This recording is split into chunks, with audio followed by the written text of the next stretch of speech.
All right. Welcome, everyone. We do have a quorum, so we're going to go ahead and get started. So we'll go ahead and call this meeting to order. 1.2 presentation of the colors.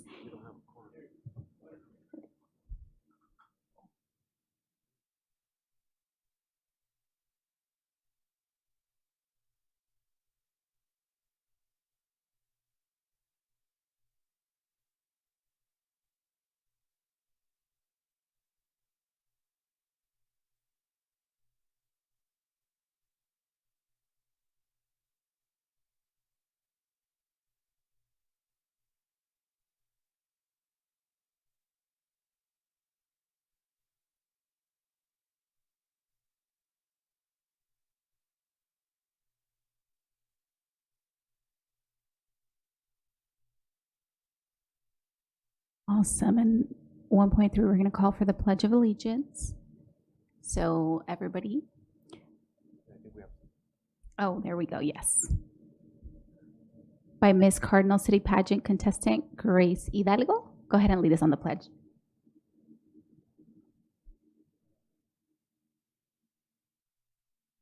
I pledge allegiance to the flag of the United States of America and to the republic for which it stands, one nation, under God, indivisible, with liberty and justice for all. Thank you.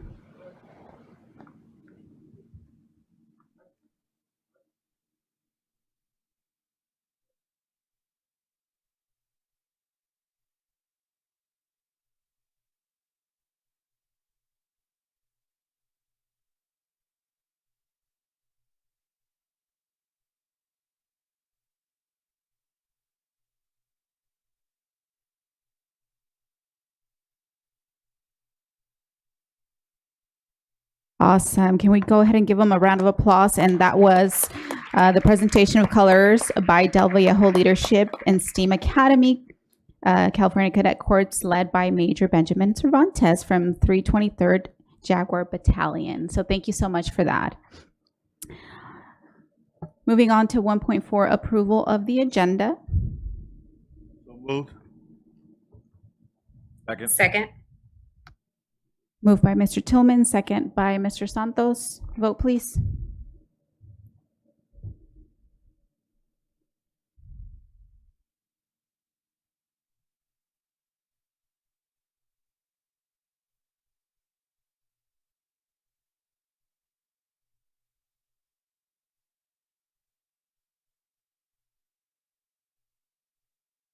Mrs. Alexander? Aye. Thank you.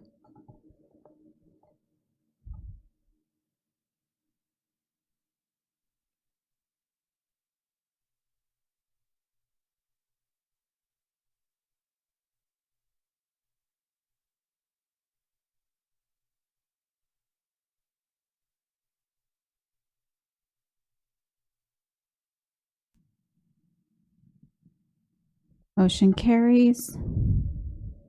2.0 special presentations and recognitions. 2.1 National Hispanic Heritage Month.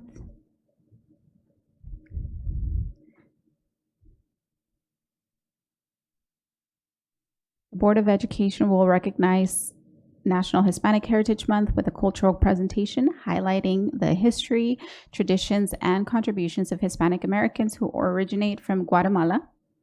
Ms. Raquel Donado, Consul of Guatemala, will share the presentation, Guatemala, Rich in Culture and Traditions, and give a brief overview that honors the cultural heritage that helps to shape and strengthen our schools and community.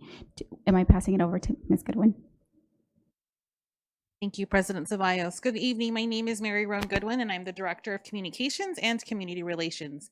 It is my great honor to welcome you to today's cultural presentation in honor of Hispanic Heritage Month, which began yesterday, September 15th, and goes through October 15th. As a district, we take pride in recognizing the rich traditions, histories, and contributions of our Hispanic and Latino communities. This afternoon, we are especially privileged to shine a spotlight on the beautiful country of Guatemala.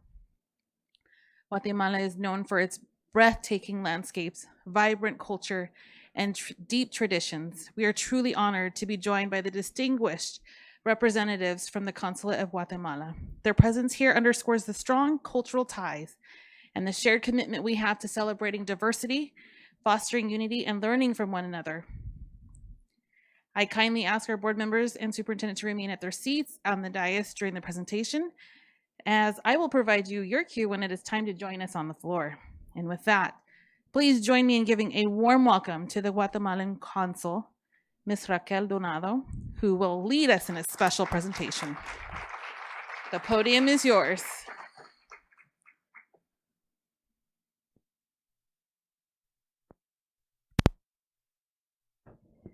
Thank you.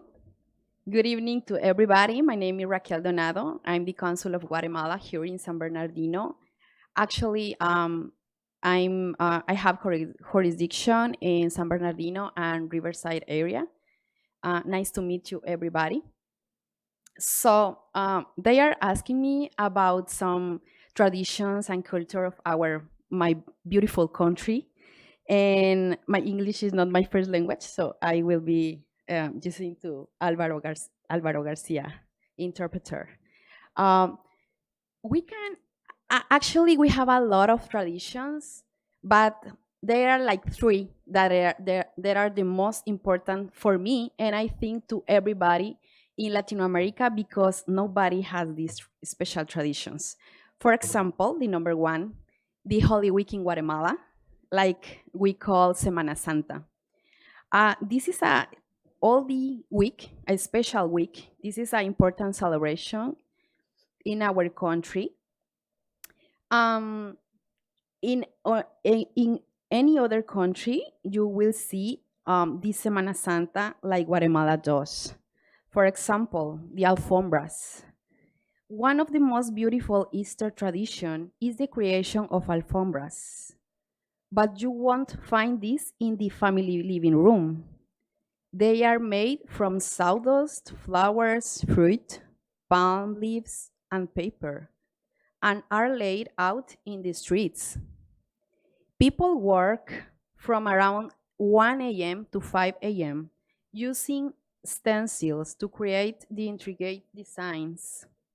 The sawdust has to be constantly sprayed with water to ensure it doesn't fly away. The next day, they are walked over by religious processions. For example, in this slide, I will be saying in Spanish.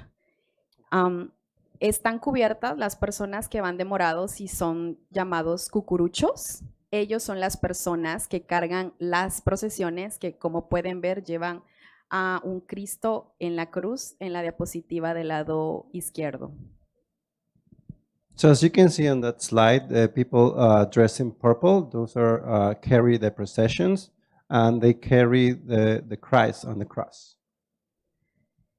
Estas son tradiciones de la fe católica y están muy resguardadas con el tiempo de la colonización española, pero también arraigadas en el sincretismo religioso debido a que nuestra cultura es un 51% población maya. These traditions go back to the colonial times, and they're 51%. Yes. And our traditions are supported 51% in the Mayan culture. Thank you, Alvaro. In the next slide, we can see about the barriletes gigantes, a giant kites in Guatemala. This is one of the most original festivities of the region, with the Festival de los Barriletes Gigantes. In the village of Zumpango and Santiago Zacatepeques, near of Antigua, Guatemala, in November 1st, known as El Día de Todos los Santos, is celebrated in a very colorful way. The tradition of the Barriletes Gigantes is born after a legend native of Zumpango, which narrates that every November 1st, some bad spirits come to Zumpango cemetery to haunt and disturb the resting souls there. As the problem was recurrent, Zumpango inhabitants decided to ask the elders about this phenomenon. Their solution was to force the bad spirits to go away thanks to the noise created by the wind touching pieces of paper.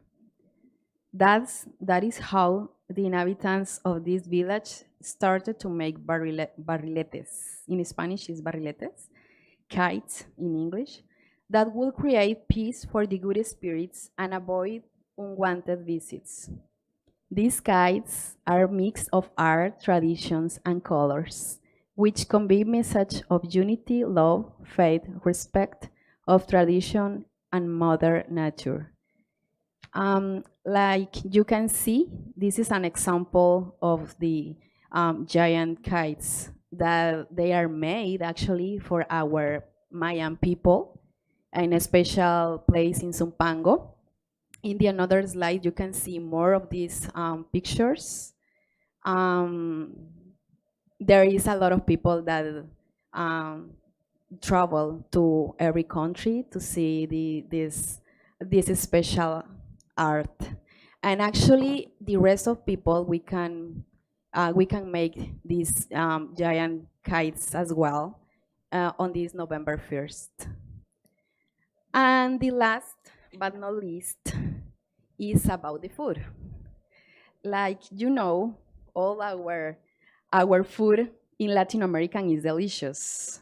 So I want to present to you a special plate that is called fiambre. This special food is eating on El Día de Todos los Santos on November 1st and November 2nd. And it's a very special tradition where the families can be reunity and on the cemeteries or maybe in their houses, just to sharing how the food is important to have and it make a special honor to the farmers that can cultivate her own products like fruits, cheeses, vegetables. Like you said there, actually they are very, very delicious. So this is an important in our culture because all in Guatemala is make this special food. And that's it. I think that is the final of the presentation. Yes, thank you. It's I know that we in this district you have a lot of Guatemalan students or fathers. Of the students are from Guatemala, so always we are here to help you and to know how it's about Guatemala and its special traditions and culture. Thank you so much.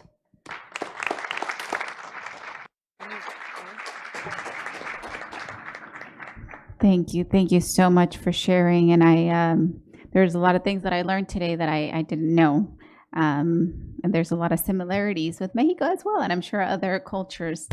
2.2 SB8. Oh, We're actually going to ask you to come down to take a picture with the consul, if that's okay. absolutely. And that'll be part of our transition for the next item. We do want to thank you, Consul Donado, for the presentation. So we'll ask you to join us in the center here for a photo with our board and our superintendent.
Let's give Consul Donado one more round of applause. We also want to thank her mother, Amanda, who's joined us also from Guatemala just for this presentation, I believe. So thank you so much. And we're going to ask you to remain standing because we have one more recognition tonight. We're going to ask our cabinet members to join us along the ramp here to welcome and recognize the amazing talent we have right here in our district. As part of our program, we are going to honor 3 extraordinary students from San Bernardino High School, where the Cardinals at. All right. Who have distinguished themselves in the world of theater. These outstanding thespians have not only brought pride to their school, but have also demonstrated the discipline, creativity, and passion that theater demands. Their achievements remind us that the performing arts are more than entertainment. They are powerful expressions of culture, identity, and imagination.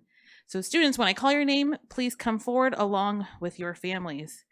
We are going to ask our San Bernardino High School principal, Ana Sosa, to join us right here, along with their extraordinary teacher, Miss Olivia Parker. So if you'll come on down as well.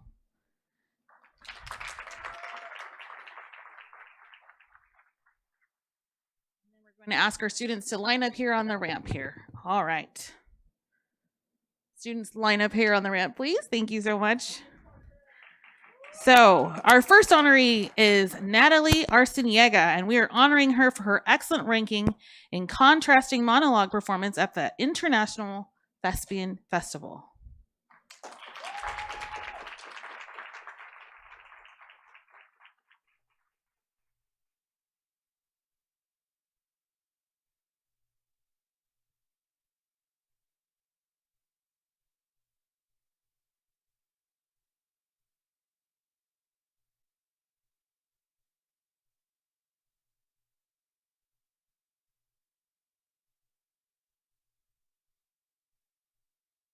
Right, Natalie, join us right here in the center. We're going to take a picture with our board here. There we go.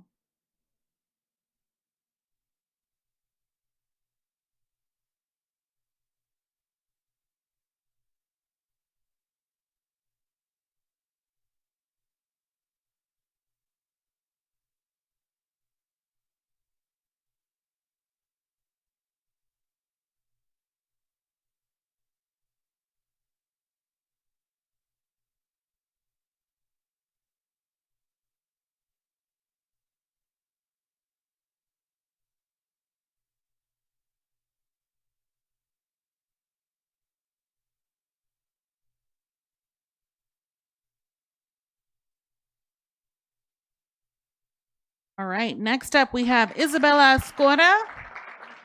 She received a superior ranking in hair and makeup design, your superior ranking in stage management, and for your first place ranking in stage management at the International Thespian Festival. Let's give her a round of applause.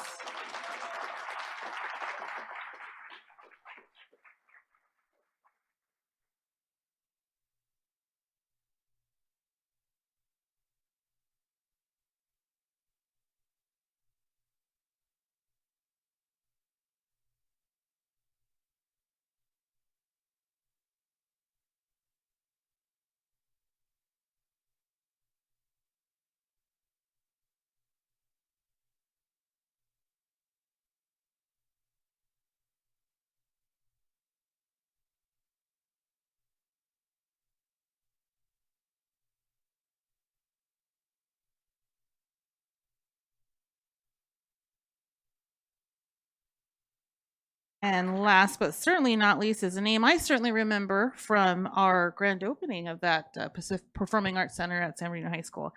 And that is Jubilee Henry. We are honoring her for her superior ranking in solo musical performance at the International Thespian Festival. Congratulations, Jubilee.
Righty.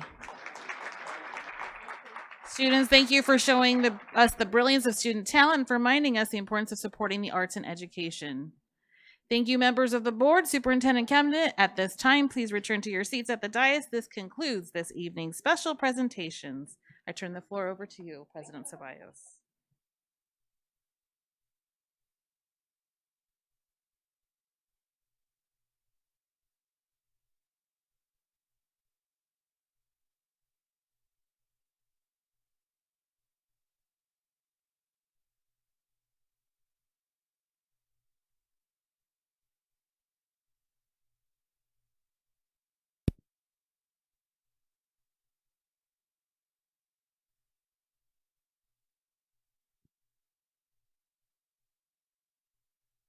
Awesome. Thank you so much. And once again, congratulations. All right, we're going to go ahead and move on to 2.3, resolution declaring California Clean Air Day. And I'm going to go ahead and ask Ms. Hernandez Garcia if she can go ahead and read this for us, please.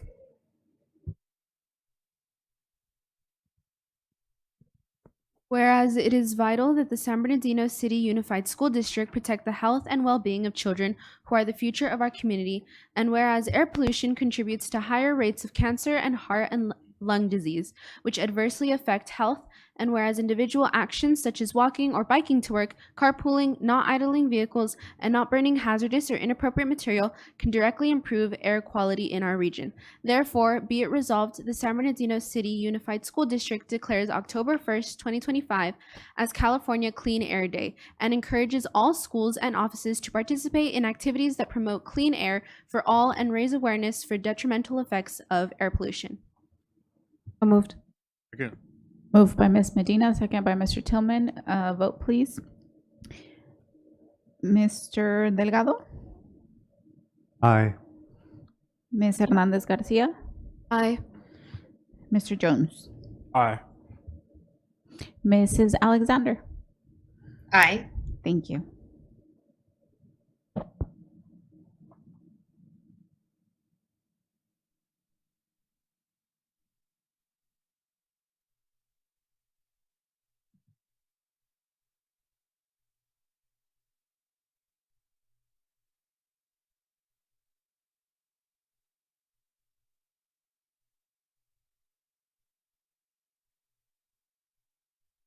Motion carries. 2.4, resolution in recognition of National Custodian Day. I will go ahead and ask Ms. Rosales Medina if she can read that for us, please. Thank you, Madam President. Whereas National Custodian Day, celebrated annually on October the 2nd, was first created in 1985 to recognize and appreciate the countless hours custodians put in daily to ensure schools, offices, and other public places are clean and safe for everyone. And whereas San Bernardino's Unified School District employs 300 custodians who clean 85 school sites and buildings district-wide, inside and outside, and whereas custodians play an important role in reducing the spread of bacteria and viruses that could cause illnesses among staff, students, and community members, and the removal of dust, allergens, and other asthma triggers, thus helping to reduce one of the largest causes of student absenteeism in the United States. And whereas custodians are the eyes and ears on school campuses, making the rounds, aware of anything or anyone out of the ordinary, assuring that doors are secure and that hazard is eliminated and that the learning environment is safe and secure. And whereas it is a time to express appreciation for their diligent efforts, which go beyond mere cleaning to include maintenance and ensuring public health, especially highlighted during public crisis. Therefore, be it resolved that the Board of Education thanks the entire custodial staff for their hard work and dedication to provide a healthy work and safe learning and working environment for the students, staff in our district. And be it resolved that the Board of Education of the San Bernardino Unified School District hereby proclaims October 2nd, 2025, National Custodian Day, and joins the district staff and students to celebrate and recognize their dedication and commitment. So moved. Second. Moved by Mr. Tillman, second by Ms. Medina. Vote, please. Mr. Delgado? Aye. Ms. Hernandez Garcia? Aye. Mr. Jones? Aye. And Mrs. Alexander? Aye. Thank you.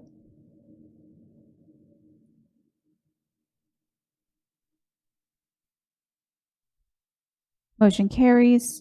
2.5 resolution recognizing October as Character Education Month. And I'll go ahead and ask Mr. Delgado if he can read that for us, please. Whereas the Board of Education of San Bernardino City Unified School District welcomes the opportunity to proclaim that the present and future well-being of our society requires an involved, informed, and caring citizenry with good character, and whereas character development is, first and foremost, an obligation of families. But the efforts of faith communities, schools and youth, civic and human service organizations also play a vital role in fostering and promoting good character. And whereas October 19th, 2025 is National Character Counts Week, time to highlight character education and the importance of modeling good character. And whereas October 20th, 2025 is Digital Citizen Week, a time to focus on making safe, ethical, and responsible decisions online. Therefore, it be resolved, the Board of Education joins the California Department of Education in recognizing October as Character Education Month, and encourages all students to ensure that the development of strong moral character and the promotion of responsible, ethical, and civic-minded behavior are a part of the curriculum. Moved. Second. Moved by Mr. Tillman, second by Ms. Medina. Vote, please. Mr. Delgado? Aye. Mrs. Hernandez Garcia? Aye. Mr. Jones? Aye. Mrs. Alexander? Aye. Thank you.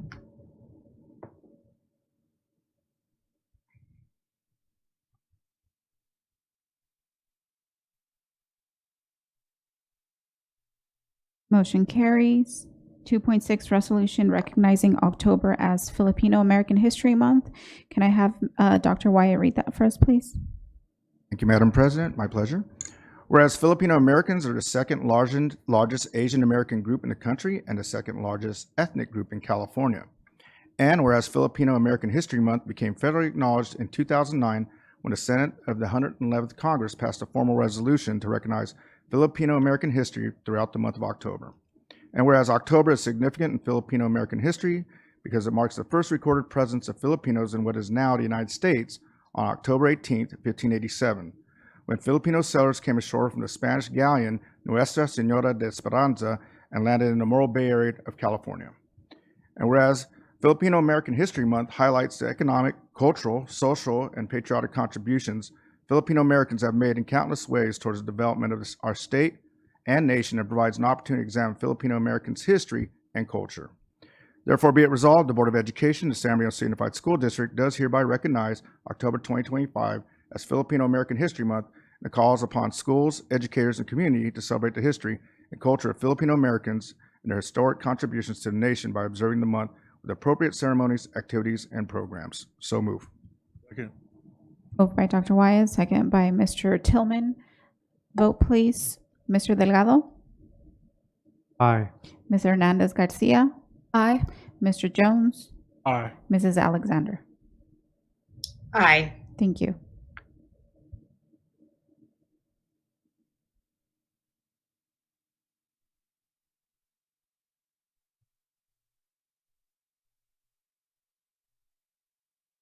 Motion carries. 2.7 resolution recognizing October as National Bullying Prevention Month. And I will go ahead and ask Mr. Jones if he can read that for us, please. Whereas October is National Bullying Prevention Month and the first Monday of October is World Day of Bullying Prevention, marking October as a time to raise awareness of bullying, which can include verbal, physical, and cyberbullying. And whereas children who are bullied are at increased risk of depression, anxiety, sleep difficulties, lower academic achievement, and dropping out of school. And whereas children who witness bullying are also at increased risk for tobacco, alcohol, or other drug use, have increased risk of depression and anxiety, and are more likely to skip school. Therefore, Therefore, be it resolved that the San Bernardino City Unified School District will work to develop, implement, and monitor policies and programs that foster a positive school climate. And be it further resolved that the Board of Education proclaims its commitment to the prevention of bullying by educating students and staff, exploring solutions, and offering support to students in recognizing October as National Bullying Prevention Month and October 6th as World Day of Bullying Prevention. Vote. Second. Moved by Mr. Tillman, second by Ms. Medina. Vote, please, Mr. Delgado. Aye. Ms. Hernandez Garcia. Aye. Mr. Jones. Aye. Mrs. Alexander. Aye. Thank you.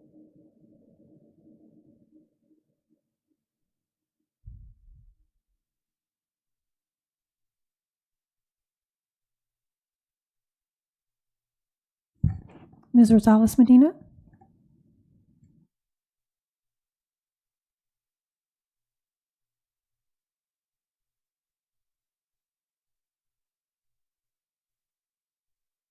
Motion carries.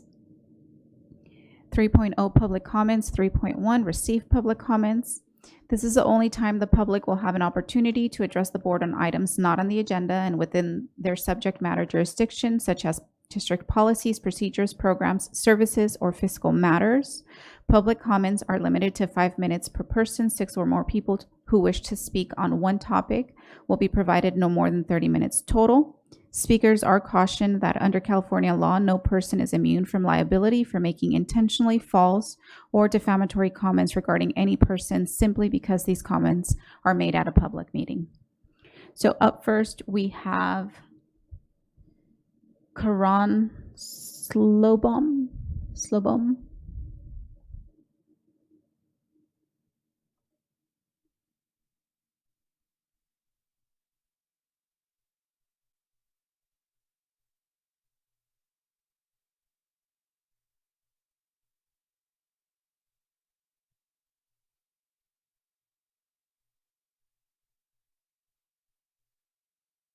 Hello.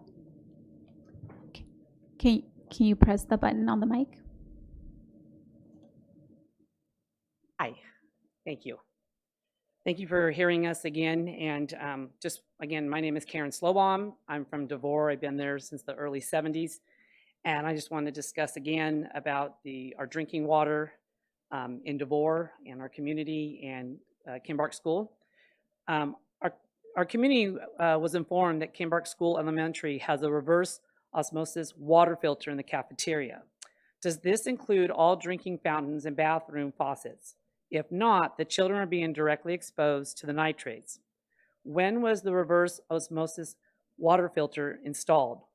Do you believe that because the reverse osmosis water filter was installed, that the San Bernardino City Unified School District does not have to notify the parents or Kimbark School of the do not drink notice because of the high nitrates in the water the school is consuming? Our community has requested numerous public information requests that have been ignored and have not been answered with the documents that were requested. Please advise us to the procedures or to whom we need to speak to obtain our public information request. We want to know exactly what septic system types, locations have been installed since the building of Kimbark Elementary. Since we last talked, what steps has this board taken to address the added contaminations of the nitrates from these septic systems into our aquifer? As the San Bernardino Unified School District Board does nothing, you continue to contaminate our source of drinking water as your septic systems dump into our aquifer. Our community is respectfully asking the board to care about the health and safety of the children, teachers, staff, and our entire community's drinking water, and act with great urgency to resolve what Kimbark School is helping to create, unsafe drinking water. Thank you. Thank you. Up next, we have Liz King.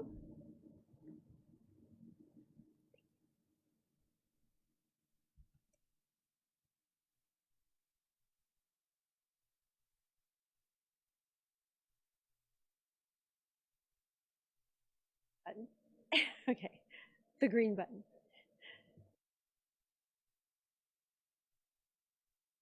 I think it was on.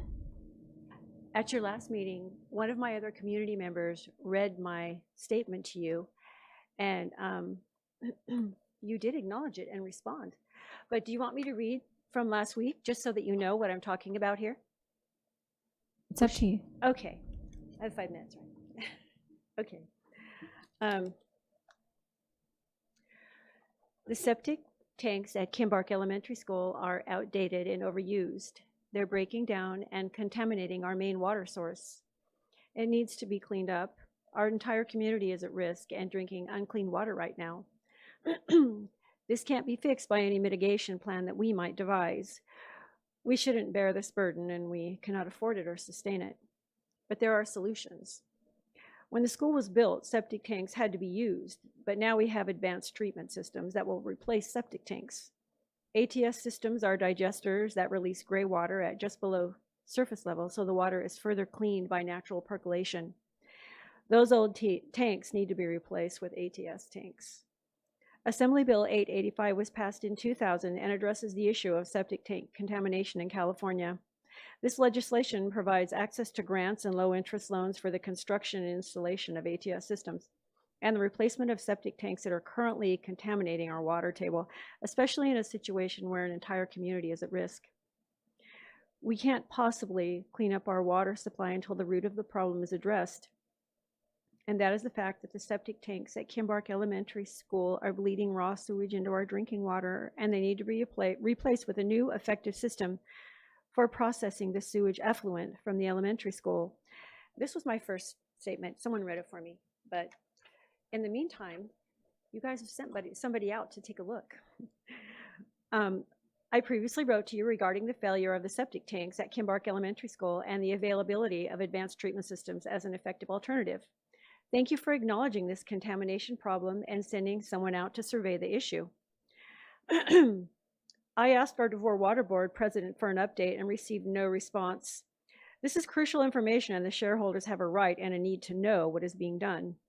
On September 9th, there was a school district truck at Kimbark and a man with a surveyor's wheel taking measurements. And today there is a pro-craft septic truck and workers at the school in the same septic location. Could you let us know what you found and any information on a plan for resolution? Any information would be appreciated, because our water company gives us nothing.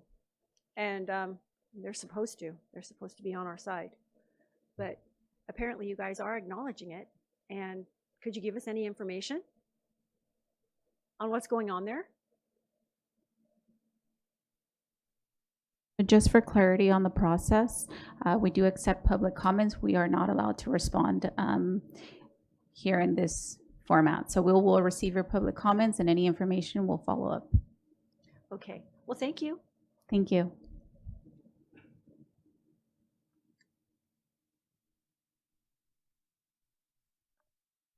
Up next, we have Mike Thompson.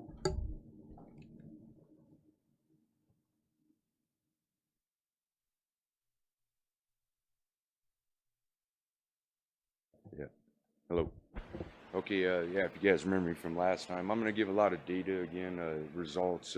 I thoroughly, last 2 weeks, I went through a bunch more data, and I found something very interesting that occurred sometime around 2011. If you recall last time, I brought up the low flow devices. That's still a factor that I would like to know about, and which I hopefully to get that through the PIRs.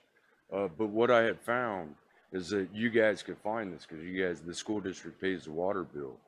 Sometime between this is a wide gap, because this is just, I just learned this last night.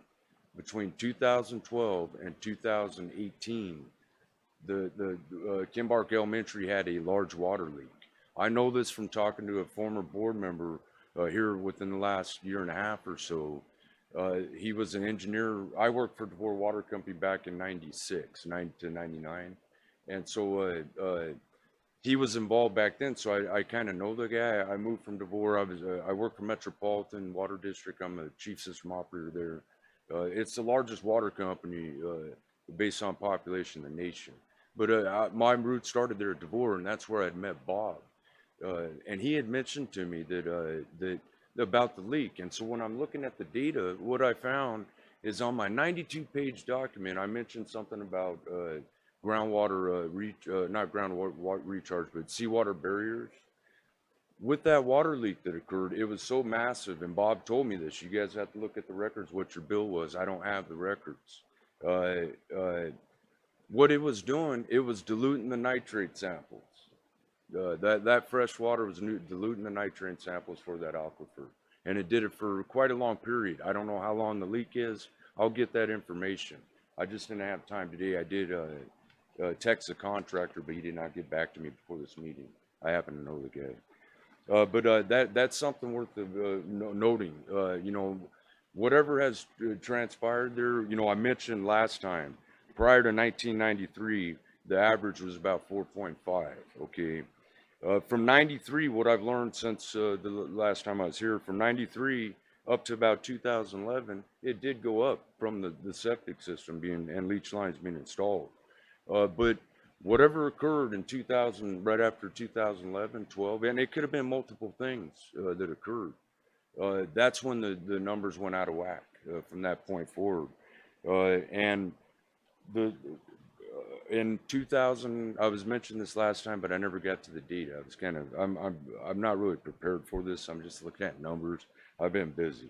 But looking at, there was a leak reported in 2024 on the septic system. Okay, that doesn't mean that's when the leak happened. It was around June.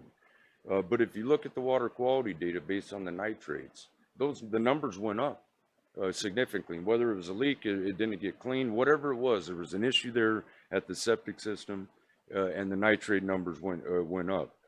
Since 2024 to present, the concerning thing is that it's at 9.8 on average between the two wells, 9.8 parts per million.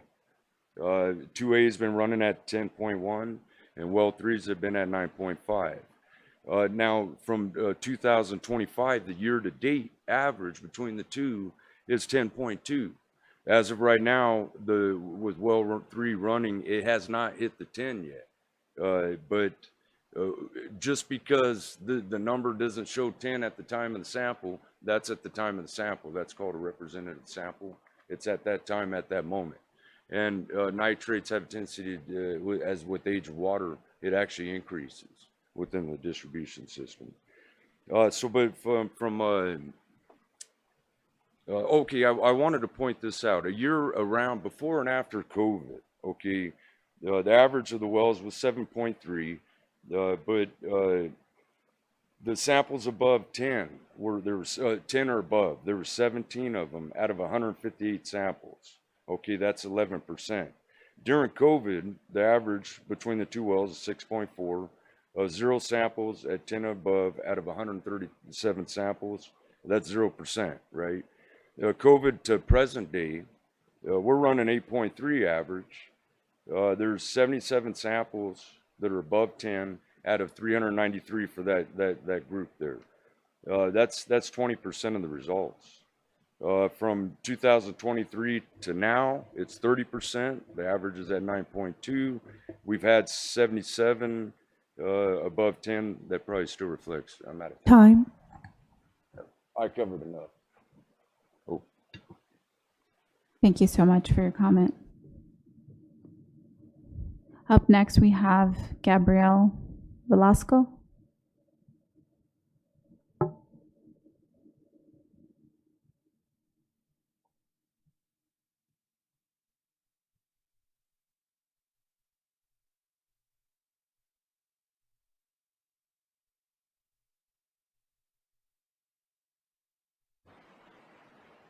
Good evening, President and trustees, and to those who came here to support me. My name is Gabe Velasco. I am a warehouse worker in San Bernardino, and I'm also here as a volunteer through Inland Empire Immigrant Youth Collective, i.e. IYC. i.e. IYC is an undocumented youth-led group founded in 2010 that supports immigrant and mixed status students across Riverside and San Bernardino counties through organizing, leadership development, campus resources, and legal support. I come here because immigrant families in this district are scared of enforcement very near where our children learn. Just last month in San Bernardino, federal agents fired shots at a family's car on the way to work, breaking windows with kids inside and without a warrant. We've also seen ICE or Customs Border Patrol presence near churches and workplaces. These incidents show that racial profiling and aggressive enforcement are happening nearby, sometimes without transparency or accountability. Also, just days ago, SCOTUS issued a ruling that clears the way for racial profiling during immigration raids and sweeps. As a warehouse worker, I hear the same fears from my coworkers. Their children attend CBC USD schools, and they worry whether schools are truly safe when enforcement can happen at job sites, at home, or near school at drop-off. They are also in fear of being racially profiled in our community spaces. The psychological harm is real. Mental health research from UC Riverside shows that enforcement operations, even indirectly, are hurting kids' ability to learn, attend school regularly, and focus because of anxiety and fear of separation. I have seen this clearly among the children of people in ICE detention who my organization has worked closely with, such as a Filipino mother named Ligaya who was detained in Adelanto ICE Processing Center. So we know California already requires protections under Law AB 699 and the Attorney General's models policies. CBC USD reaffirmed its commitments to safe schools earlier in January this year, and tonight we ask you to strengthen implementation on these demands. 1. Adopt and publish an AB 699 aligned policy that requires judicial warrants and clear agent identification before any law enforcement or ICE CBP access or contact near schools or student records, explicitly prohibiting racial profiling or data sharing with immigration enforcement. 2, establish a rapid notification system so families are informed immediately, so through text, phone, or email, if enforcement is reported near schools or in the community with translations in Spanish, Tagalog, and in other languages spoken by families. Also require that any contact or request by ICE or CBP be documented, so who, when, where, and whether a warrant has been shown, and included in a regular public report. 3, provide annual staff training for all district staff, campus security, and administrators on immigrant student rights, racial bias and profiling, student privacy, including FERPA, which is Family Educational Rights and Privacy Act, and responses to enforcement. And ensure trauma-informed mental health supports are available for students and families who experience or are affected by nearby enforcement. And lastly, 4, designate Dream Resource Liaisons in every secondary school, and partner with our organization, i.e. IYC, and other community organizations for Know Your Rights training and resources for students and families. For many Filipinos like myself, who are part of the largest Asian community in the Inland Empire, these protections are urgent. Many kababayan are in mixed status families and work in low-wage jobs like warehouses where enforcement sweeps and profiling are especially likely to hit. These steps will keep kids in class, protect families, and reflect the values of San Bernardino. We know you are committed to these values, and we are asking you to ensure clear implementation at every school in the district. Salamat po and thank you. Thank you so much for your comments. Up next, we have Angela Albe.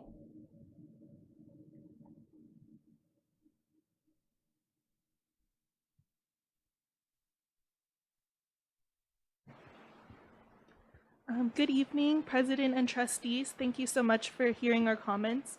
My name is Angela Albayani, and I am currently a student in the Teaching Credential Program at Cal State San Bernardino, preparing to become a teacher here in this district. I hope to spend my career serving the young people of San Bernardino. As a future educator, my concern is how both students and teachers are supported in moments of crisis, especially with the increase in immigration raids, community sweeps, and the fear that comes with them. As the previous speaker mentioned, just last month in San Bernardino, federal agents opened fire on a family's car on the way to work. We know that from research at UC Riverside that even when students are not directly targeted, the fear of immigration enforcement creates anxiety, disrupts attendance, and damages mental health. When students carry this trauma into the classroom, teachers need tools and resources to help them feel safe, to process their emotions, and to keep learning. But too often, educators are asked to handle these situations without adequate training or district guidance. If our schools are to remain safe and welcoming, then teachers need clear protocols, professional development, and access to counselors or trauma-informed supports. So tonight, I ask you to provide teacher training on how to respond when students are impacted by ICE enforcement or community raids, expand mental health services so students can access counselors quickly after traumatic events, create resource guides and clear protocols for teachers so we know what to do if students disclose fears or if immigration enforcement appears near a school. As someone preparing to join this profession, I want to make sure I enter classrooms that are truly safe spaces, not just for learning content, but for protecting our most vulnerable students. By giving both students and teachers the resources they need, we can ensure that San Bernardino classrooms remain places of trust, resilience, and hope. Thank you for your time. Thank you for your comments. Up next, I'm going to struggle. Yahua Hafez.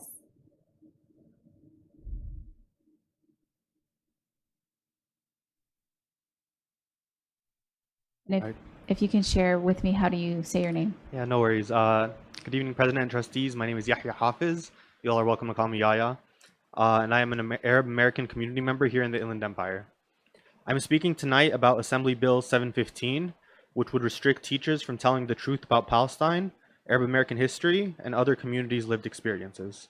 The bill weaponizes vague language that opens up opportunities for silencing open discussions on these topics as categorically being labeled as anti-Semitic, and as the Council of UC Faculty Associations warns, it also opens up legal avenues that could be used for politically motivated attacks to silence educators who speak on these matters. As an Arab American, I know how important it is for students to see their cultures and histories reflected honestly in the classroom. Yet, AB 715 threatens to punish teachers simply for teaching these realities. It sends a message to Arab, Muslim, and immigrant youth that their stories are not valued and that their history is something to be erased. This concern is not mine alone. The California Teachers Association, the California Faculty Association, and the ACLU all oppose AB 715 because it threatens academic freedom and risks silencing educators. When major education and civil rights organizations raise alarms, we need to pay attention. This is especially dangerous at a time when immigrant families in San Bernardino are already traumatized by ICE raids and profiling, like the last few speakers mentioned. Our students walk into classrooms carrying fear and anxiety, and they need educators who can affirm their identities and tell the truth, not teachers who are afraid they'll be punished for it. So tonight, I urge this board to, 1, publicly oppose AB 715 and any attempt to punish educators for teaching about Palestine, Arab Americans, or other marginalized communities. Urge the California governor to veto this legislation as it is currently awaiting his signature. 2, protect academic freedom in San Bernardino classrooms so teachers can provide accurate, culturally relevant education. 3, support Arab, Muslim, and immigrant students by affirming their right to see their experiences reflected in curriculum, not erased. Our students deserve schools where they can learn without fear, whether that fear comes from immigration enforcement or from laws that try to silence their history. As educators, we have a duty to prepare young people for critical thinking, empathy, and global citizenship. We cannot do that if we are censored. Thank you for your time. Thank you. Thank you for your comments. Up next, we have Ms. Cristina Marquez.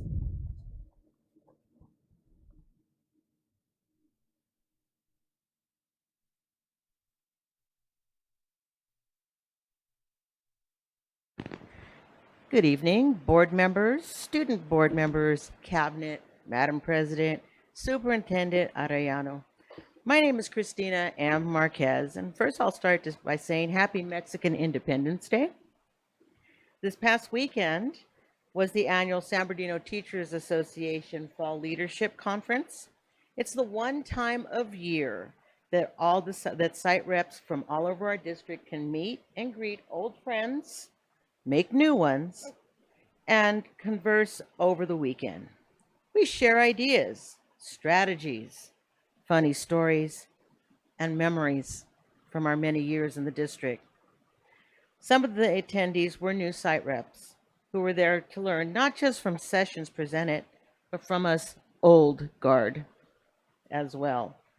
Our weekend was packed with information and we learned a lot.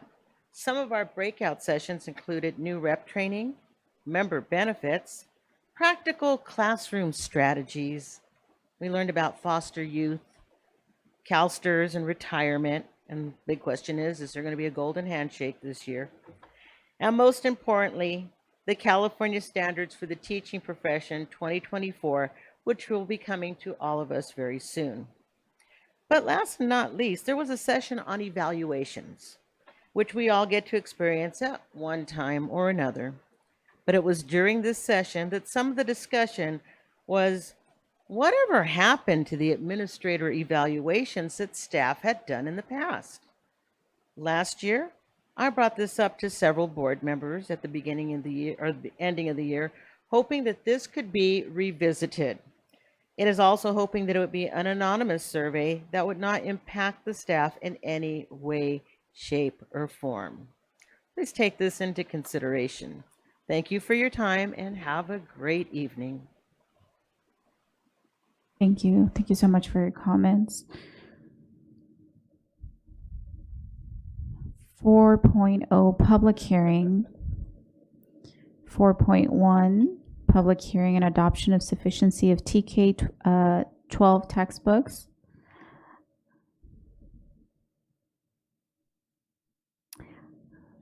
I believe I will be yes, sir.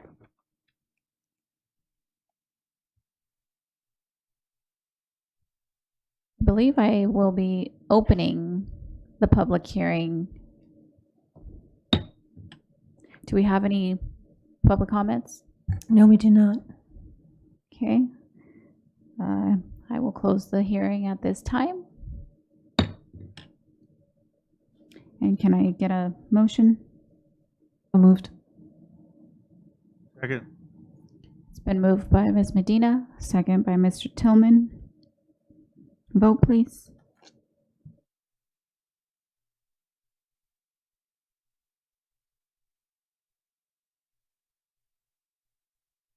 Mrs. Alexander? Aye. Thank you.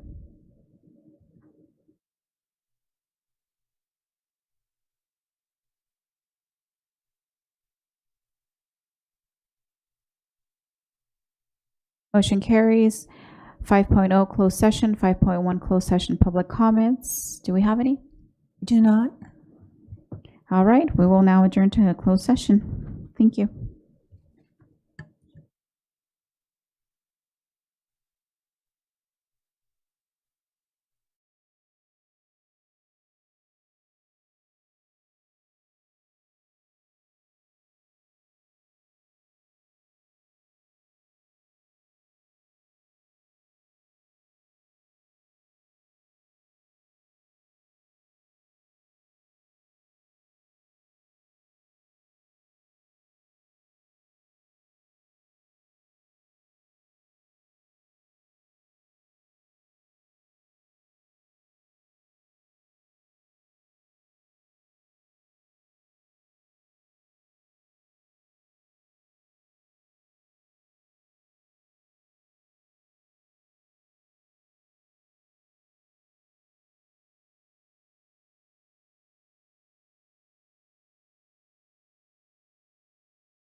All right. All right, we're going to go ahead and get started.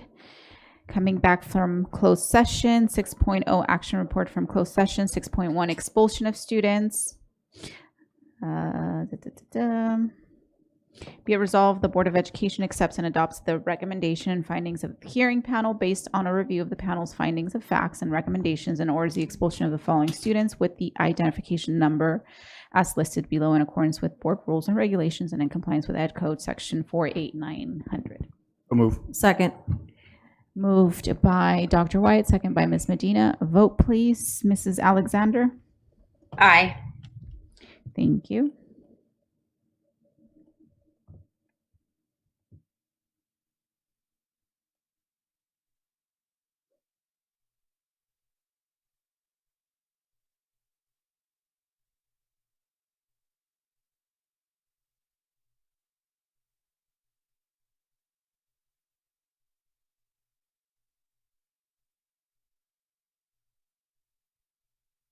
Motion carries.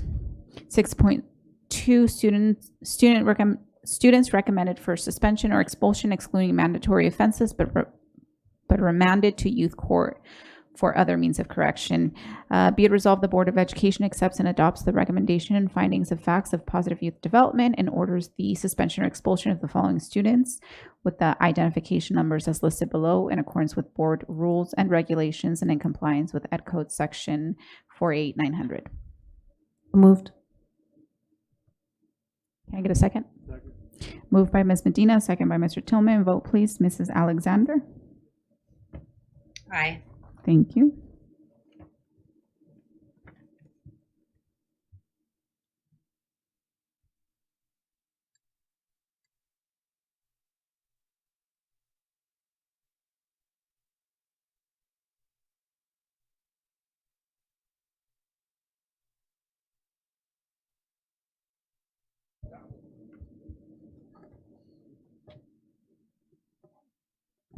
Mr. Santos?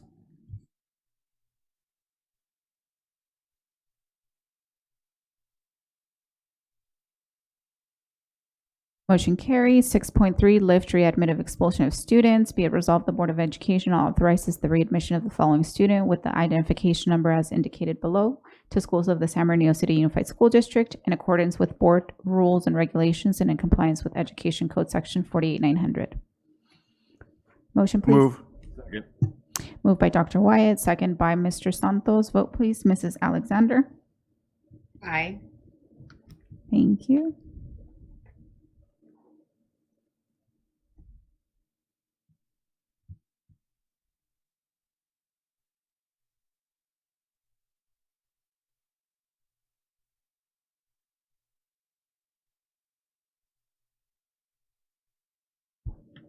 Motion carries. 6.4, other closed session action. There is no additional closed session action.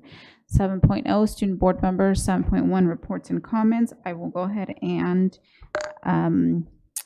ask Miss Hernandez Garcia. Sorry, that's how I have you listed on my form. Good afternoon. My name is Brisa Hernandez Garcia, and I am a senior at Middle College High School. So first off, I'd like to start by thanking not only the board, but specifically Dr. Rodriguez and Miss Ann Pearson, because last month, Middle College had its senior trip, which was not only a valuable experience for me personally, but on behalf of my entire senior class. I know that getting to visit schools like Berkeley, UC Davis, and Stanford were all experiences I don't think any of us would have ever expected to have if not for the contributions of the board. Like I said, Dr. Rodriguez and Miss Pearson. I know I told my principal after the trip that it felt like everyone had found their Stanford. And what I meant by this is that it honestly did feel like everyone got to see a school that resonated with their goals and their dreams. And that was a really great part of that. And so just to highlight some things that have happened at Middle College, we had Club Rush last week. And this Saturday, their speech and debate team had its second, which is in its second year of operation, had its first tournament of the season. For San Bernardino High School, this week is their College and Career Ready Spirit Week, and this Saturday is their Mr. and Mrs. Cardinal pageant. At Sierra High School, their Olive Branch Resource Center has partners with local and commercial sponsors to give back to the community. And the Olive Branch is also a class that teaches the students networking skills and how to conduct themselves in a business setting. So we actually had our first Slack meeting yesterday, and our special guest was Superintendent Ariana, and Dr. Rodriguez was also in attendance. The superintendent gave a very moving speech about his background and how he became a superintendent. And there were also activities where we as student board members got to be in groups with students not only from the high school level, but also the middle schools. And we not only got to take on roles of leadership, but we also got to introduce ourselves to everyone in Slack. And I would just like to conclude. Thank you. Thank you so much for that wonderful report. Mr. Delgado? Hello, everyone. Thank you for attending today's board meeting. I know it's hot outside. I was writing this like in the morning, so think of it as still as the morning. But this building will help us cool off. I want to recognize that earlier this month, the community created an event named Recovery Happens. I'd volunteered at this event, so I was privileged with bringing the spirit within the event to all the people around. I was dancing around and giving people pom-poms to shout chants that'll make people proud of their recovery from what they come from within substance abuse. On a serious note, though, I'm glad people are coming together despite such a rough background. To heal, we must embrace the times which are dark, and the days we must shine with pride of who we are. Within my school, first off, our football is going to play Heritage on Friday, and they're looking forward to expanding their winning streak of 5 games in a row. So super happy about that. And I would personally like to invite everyone here today. That Pacific High School's hosted chapter is hosting a community event named Parents Team Night. During this event, we will provide workshops in order to teach the importance of design, art, and engineering. Anyone can come, as well as even parents or students who wish to go to Pacific later on in the future, to bring a sense of community within families and students on campus. Pirates Locker is a club within our school that collects clothes from around everyone else within the campus. Their motto is providing gently used clothes to those in need. Its description reads, Pirates Locker is a club in Pacific High School which takes in donations from the people within, but not limited to, the San Bernardino community. These donations are then sorted to those that are acceptable, such as you can't turn in clothes with holes in them. Those ones are kept. After the sorting process, the clothes are then distributed to those people in need of San Bernardino County. They had their meeting today, so it was good to see them organize. Other school highlights. Indian Springs High School held the very first Jaripeo event on Friday the 12th, which represented Hispanic culture in honor of Hispanic Heritage Month, starting September 15th, which showed the diversity within their campus. Another meaningful event which also took place was the mental health awareness activity during lunch on Thursday the 11th, which honored Suicide Prevention Month, run by the Climate and Culture Club. Indian Springs was also able to bring back their AP African American Studies as a history class rather than an elective, which expands the opportunities given to students. For Cajon High School, they had their first rally in Hoko Carnival, where they connected with the community and showcased clubs and school spirit. Cajon also had their psychology pathway evaluated for the high certification linked gold learning certification, which demonstrates that a school pathway provides the highest quality in college and career readiness. Lastly, Cajon had their grand reopening of the new wellness center, where they showcased the trained community of health workers. They also had dogs there for everyone, so you can go pet them, and it was super nice and cute. It really brought in a sense of comfort, and I think that's amazing. This Monday, I finally got to personally meet all the new and returning Slack members to thank them personally for voting me for student board member. When I ran, it was super scary because what if these people don't even vote for me? But I'm glad everyone did. It's an honor to be sitting in this seat today. One key lesson that I took from Slack that Monday is to build community circles, even if it's something small, within the people near you. I love getting to know why people feel inspired to do what they do, or even something simple as of what food they liked and why. So maybe one day I can get something for them out of hospitality. And we had an amazing speaker, Ariana. Oh my God. I got teary-eyed. It was super inspirational. So thank you for inspiring the other people within SLAC. And once again, thank you for all those who attended today. Even the people who left, I still appreciate the attendance, and the people tuning in, I appreciate those people too. Thank you. Awesome. Thank you for that amazing report once again. And then Mr. Jones. Good afternoon, Board and Cabinet. I would like to express my gratitude to Superintendent Ariano and Dr. Rodriguez for showing up to our SLAC meeting the other day. They did not have to show up, but they did, and they came out of their own time. Personally, I would also like to express my gratitude for Superintendent Ariano for taking the time out to meet a kid that I actually asked him to meet, but he also met the kid before I told him to, because there was a kid there who I noticed who was very involved and wanted to do what we do as student board members. And Superintendent Ariano was actually able to take the time out of his time there to sit with the student and speak with that student. So I highly favor him for doing that. Also, today I would like to thank board member Dr. Wyatt for fixing the pin on my suit. He told me, go look in the mirror, you'll notice a difference. And when I did check on my phone, I noticed a complete difference. At first, I didn't even recognize it. And now I notice a complete difference and it looks so much better. So I highly thank him for that. I might stutter, so give me my fault. This month, Ava Bogarin went to the NFL Rams game and was recognized by the team and was able to go on the field as she won the NFL Latino Youth Honors and has a GPA of 4.9, as well as she is third in the nation for girls flag football and also is top 5 in the nation for most points scored. So that was something that was wonderful. Another thing is Royal Valley High School held a media day for fall sports, and the school hosted a district college night on September 18th, and it was a good opportunity for students to meet colleges, as well as our district provides dual enrollment classes. So most students were already able to take dual enrollment classes and know a little bit about it. Another thing I would like to talk about is San Andreas High School, how they have a diploma program and that works with students one-on-one to help them apply for college. Another thing is that they have a business program. They have a business pathway that is helping pour into students and that helps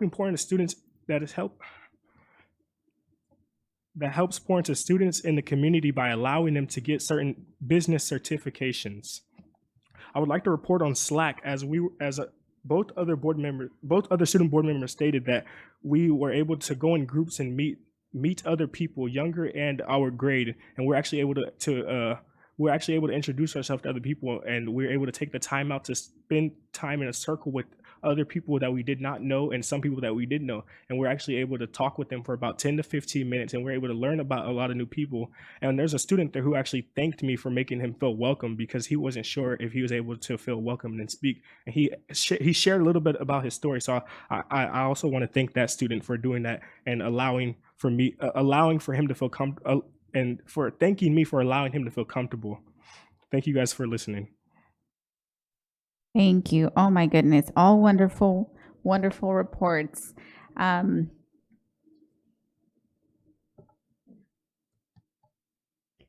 you. Thank you for reporting and joining us on those amazing reports. So I'm going to go ahead and move on to 8.0 administrative reports and presentations. And we have 8.1 bond update presentation as requested at the August 19th, 2025 board meeting.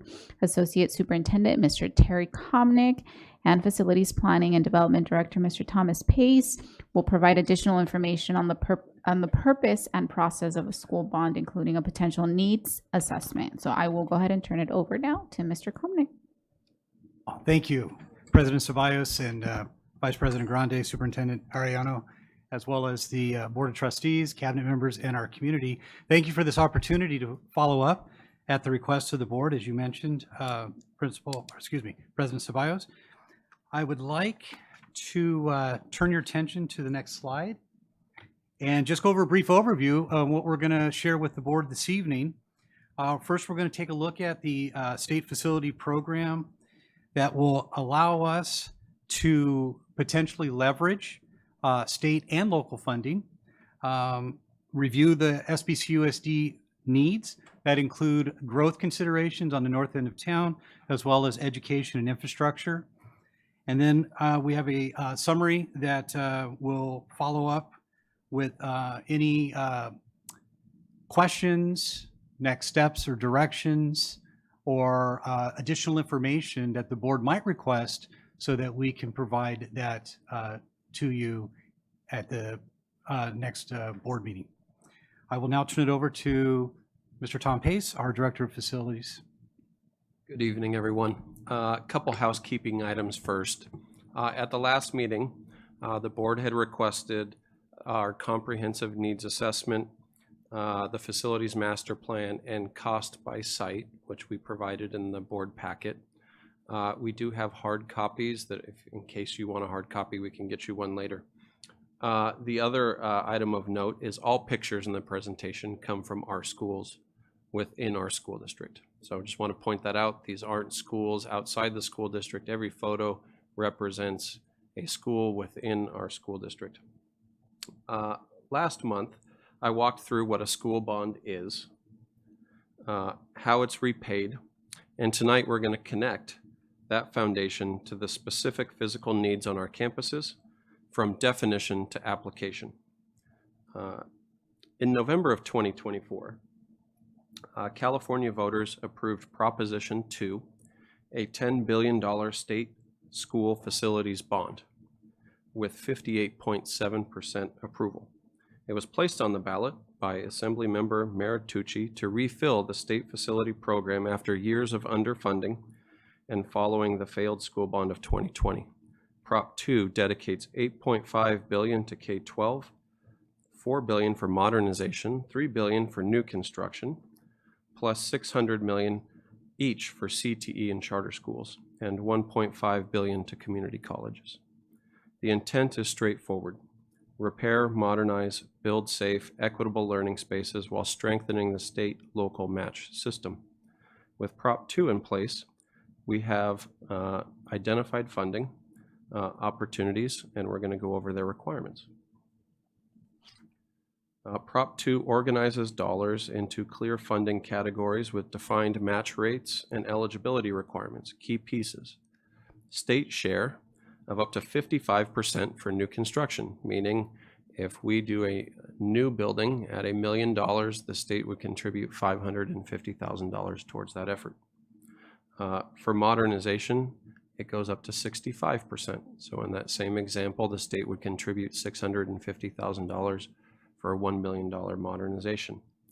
There are other supplemental add-on grants for things like TK, career technical education, energy and climate efficiency, and minimum essential facilities, meaning that if you built a school 40 to 50 years ago without a library or other deemed essential facilities, the state would help pay for those. It allows for small school district assistance, planning and accountability, and a requirement for a 5-year master plan. With these funding categories and requirements in place, we're going to look at what resources a local bond could unlock for us within the state program.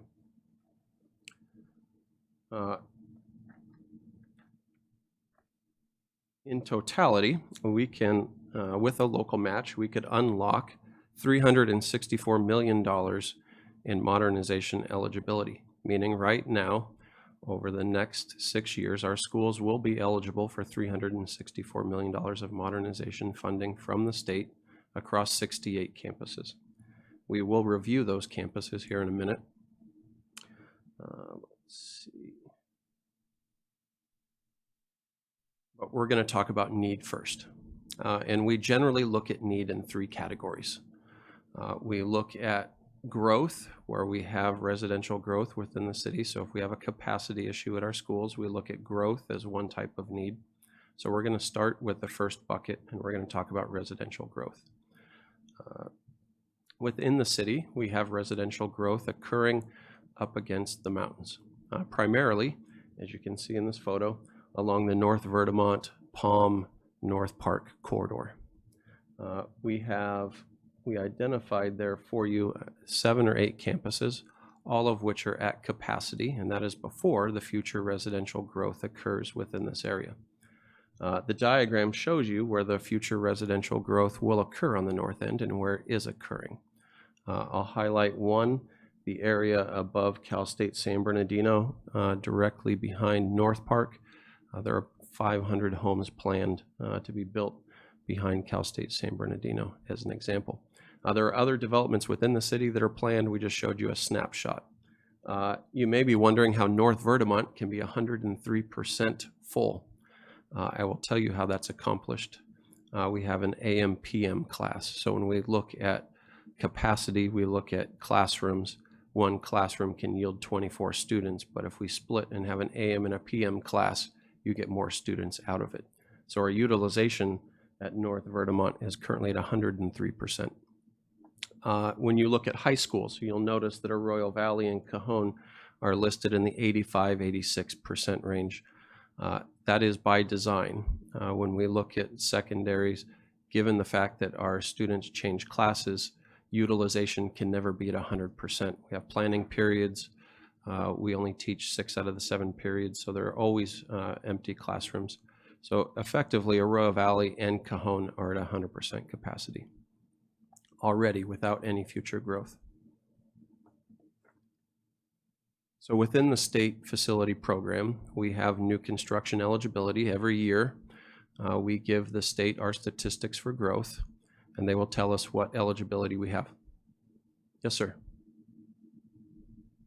On the page with the sites and utilization, I see Palm is at 85%. Is there a reason why we don't shift some of the students from North Verdamont to Palm? We need to look at boundaries, but essentially we view both of those schools, even though one's at 103 and one's at 85. There's not a lot of room. We would have to look at how the boundaries would affect that utilization. So it's not as easy as we look at neighborhoods, the composition of those students becomes important, and it may not all equally transfer over to where it balances out, if that makes sense. I just know they're real close together. They're really close together. I live right there, so it would just seem that there might be a way to move the boundaries. And we are evaluating boundaries on the north end. Thank you. In all cases.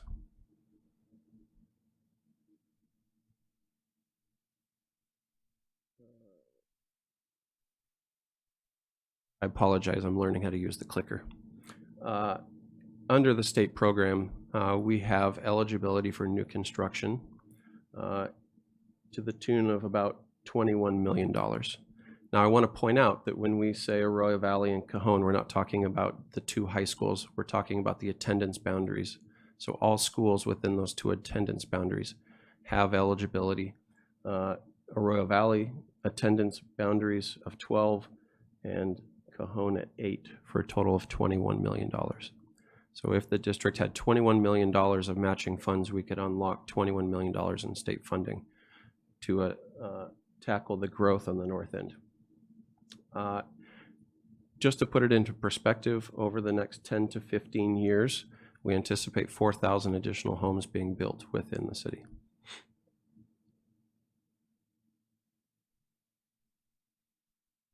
Beyond growth, and there is a point to mention. I'm going to go back 2 slides. I apologize. We collect developer fees. It is a one-time fee that is charged to the developer of the new homes to help offset the effects of new construction within the city. We currently charge a capped rate. The state defines the rate at $5 a square foot.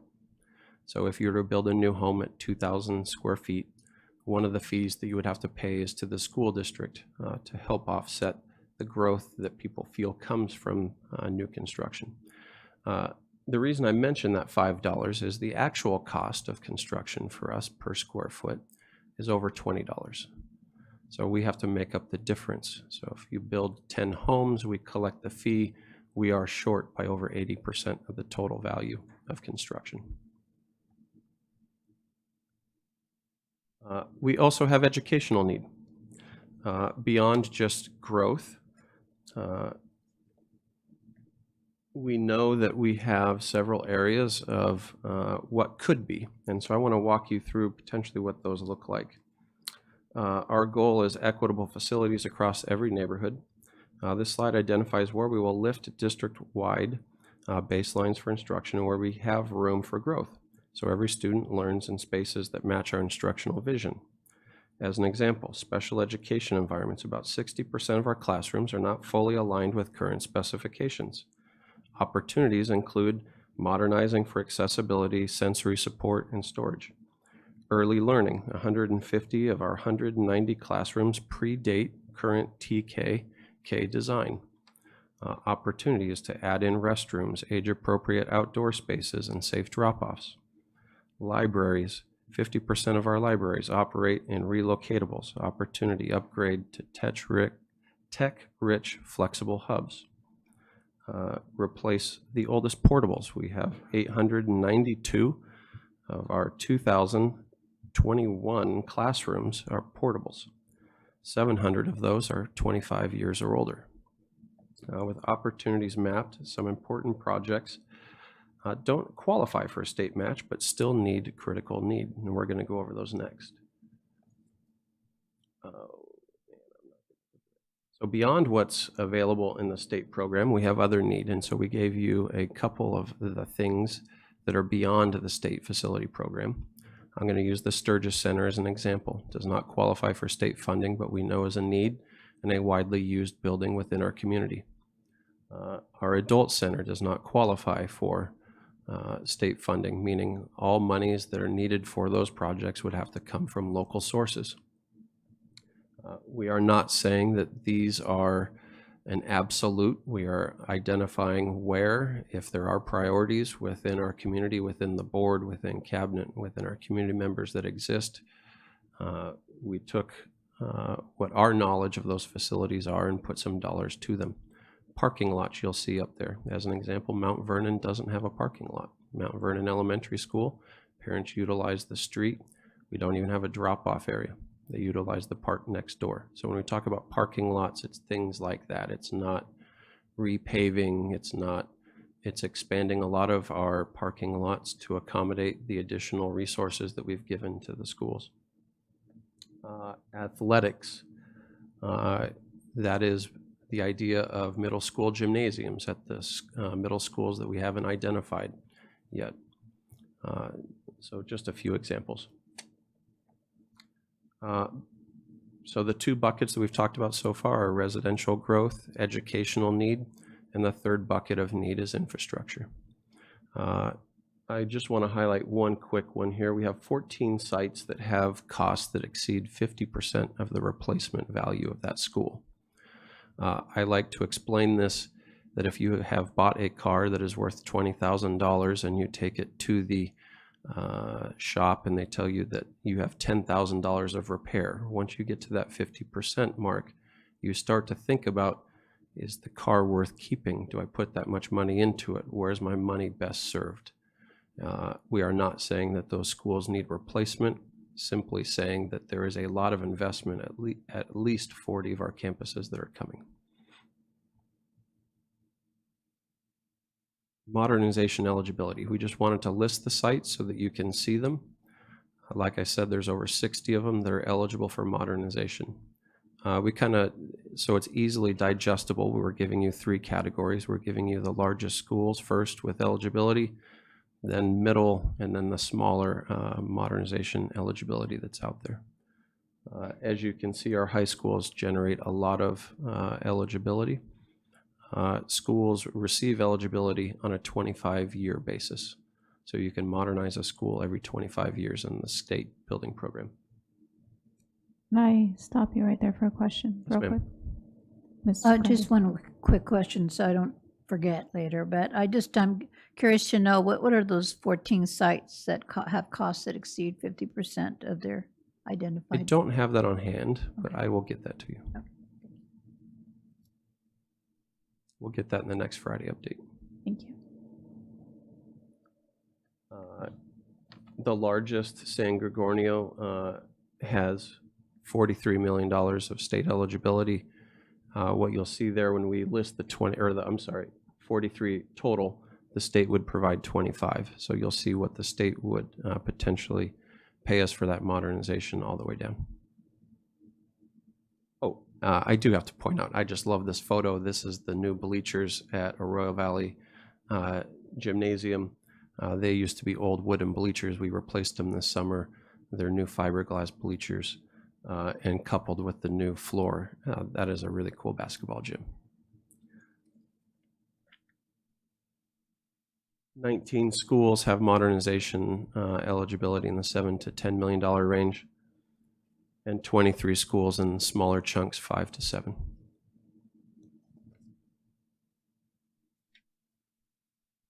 I like this slide because it takes all the need that we talked about and kind of groups it together. What you're looking at is the modernization category. So if you're looking at what the state potentially would pay for modernization, the next line down is the money that they would potentially pay for new construction, what we're eligible for special ed modifications, what they would pay for transitional kindergarten and facility hardship. And then you can see what local funding would be needed if we wanted to unlock the $434 million that is available to us for potentially total funding of close to $800 million of improvements across our campuses. I do want to quickly point out that in order to raise $330 million, the ask to the median homeowner is $130 per year, as we talked about at the last meeting. And we are hoping to keep it brief for you tonight. We know it's a long night, but we're here for questions, comments, questions. As well as directions that the board might have for us. Mr. Tillman?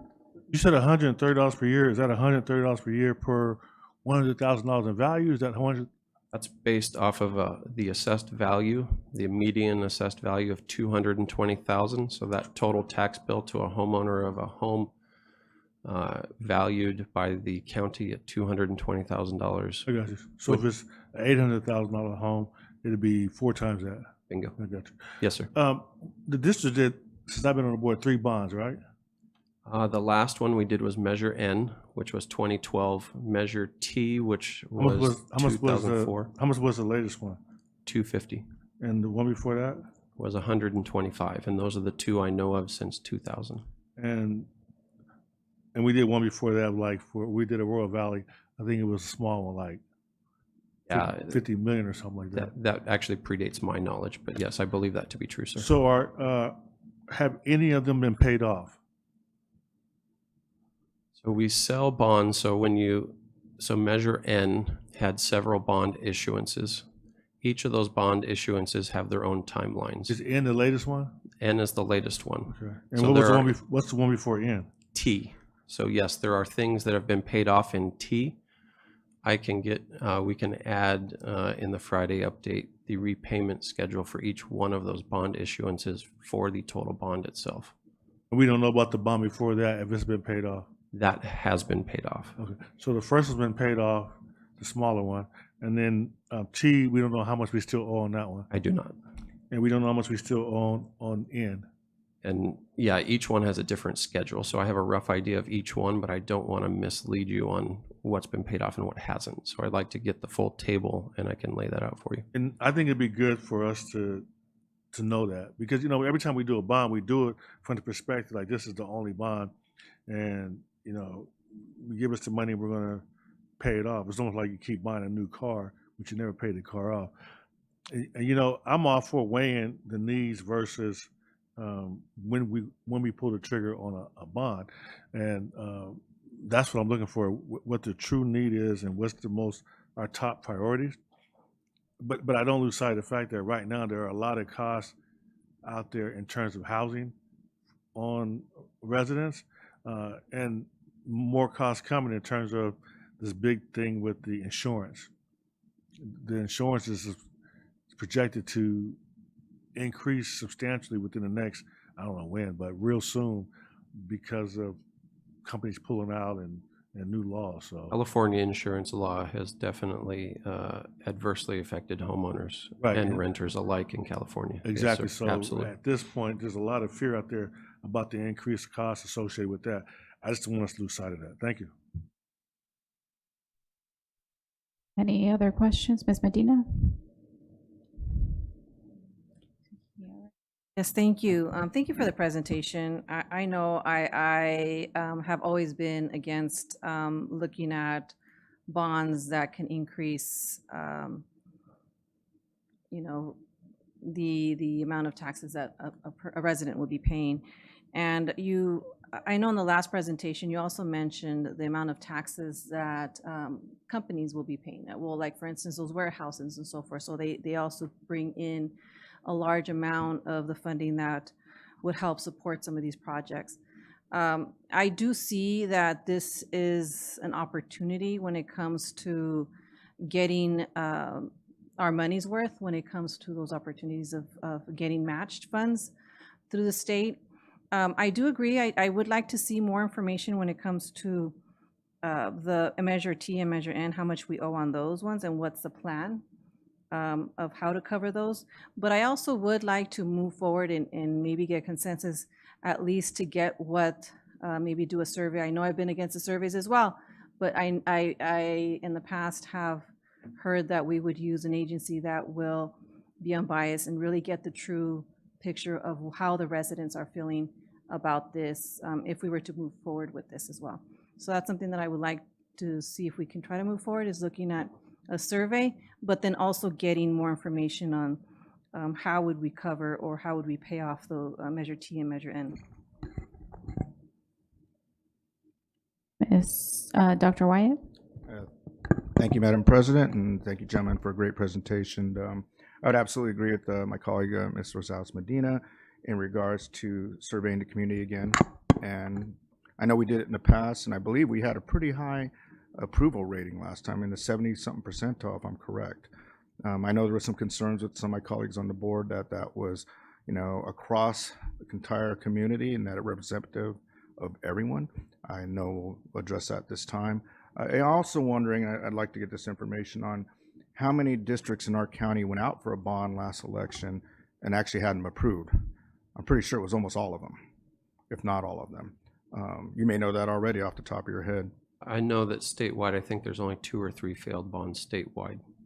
So there's been a very high success rate of those being passed, and especially in our county. And the one thing, and trust me, I was just talking to my colleague over here because I'm doing some remodeling to my house. I said if I get it reassessed, I'll be paying more taxes. But I've always felt okay about paying more taxes when it comes to improvements of our schools.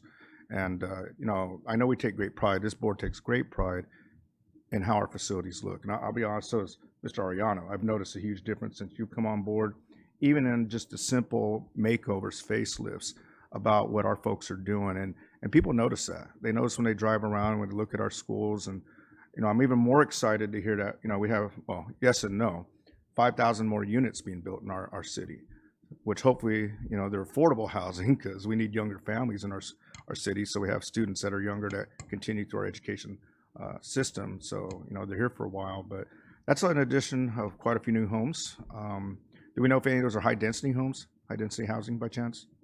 The majority of the homes appear to be built on the north end are suburban sprawl. It seems like the majority of them are. The only reason why I ask is because I know at least, and I'm not big on high density housing. I think we have enough here already, but we do need affordable housing for folks that are coming in.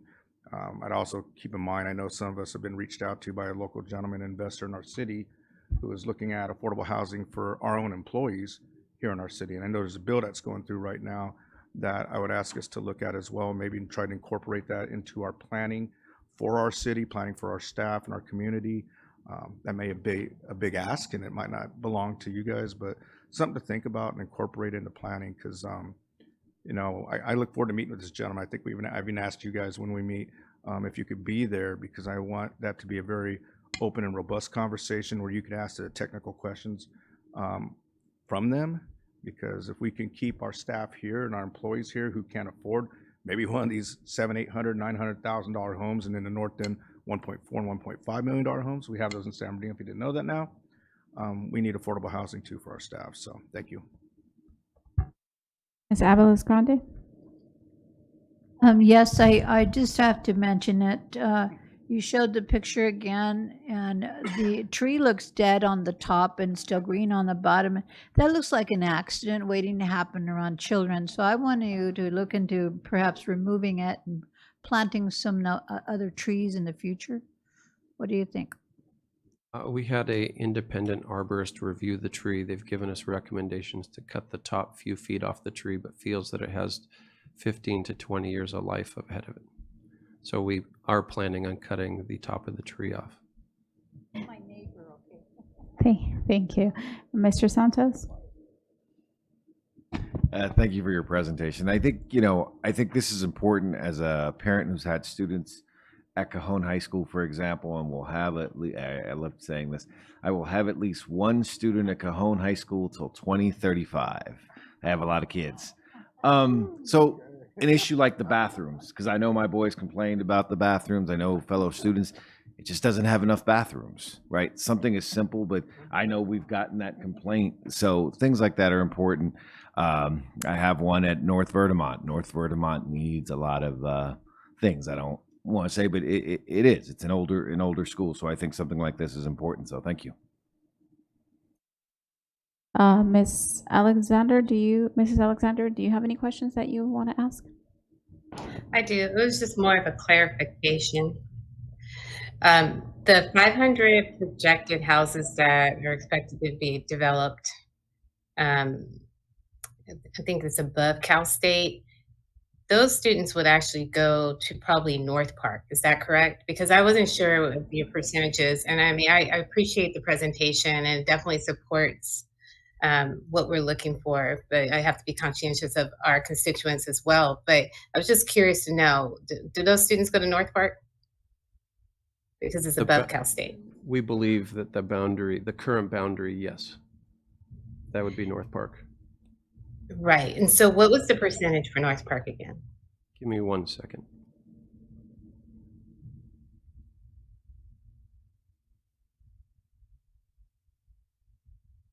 %93 capacity. Okay. All right. Thank you. Ms. Medina?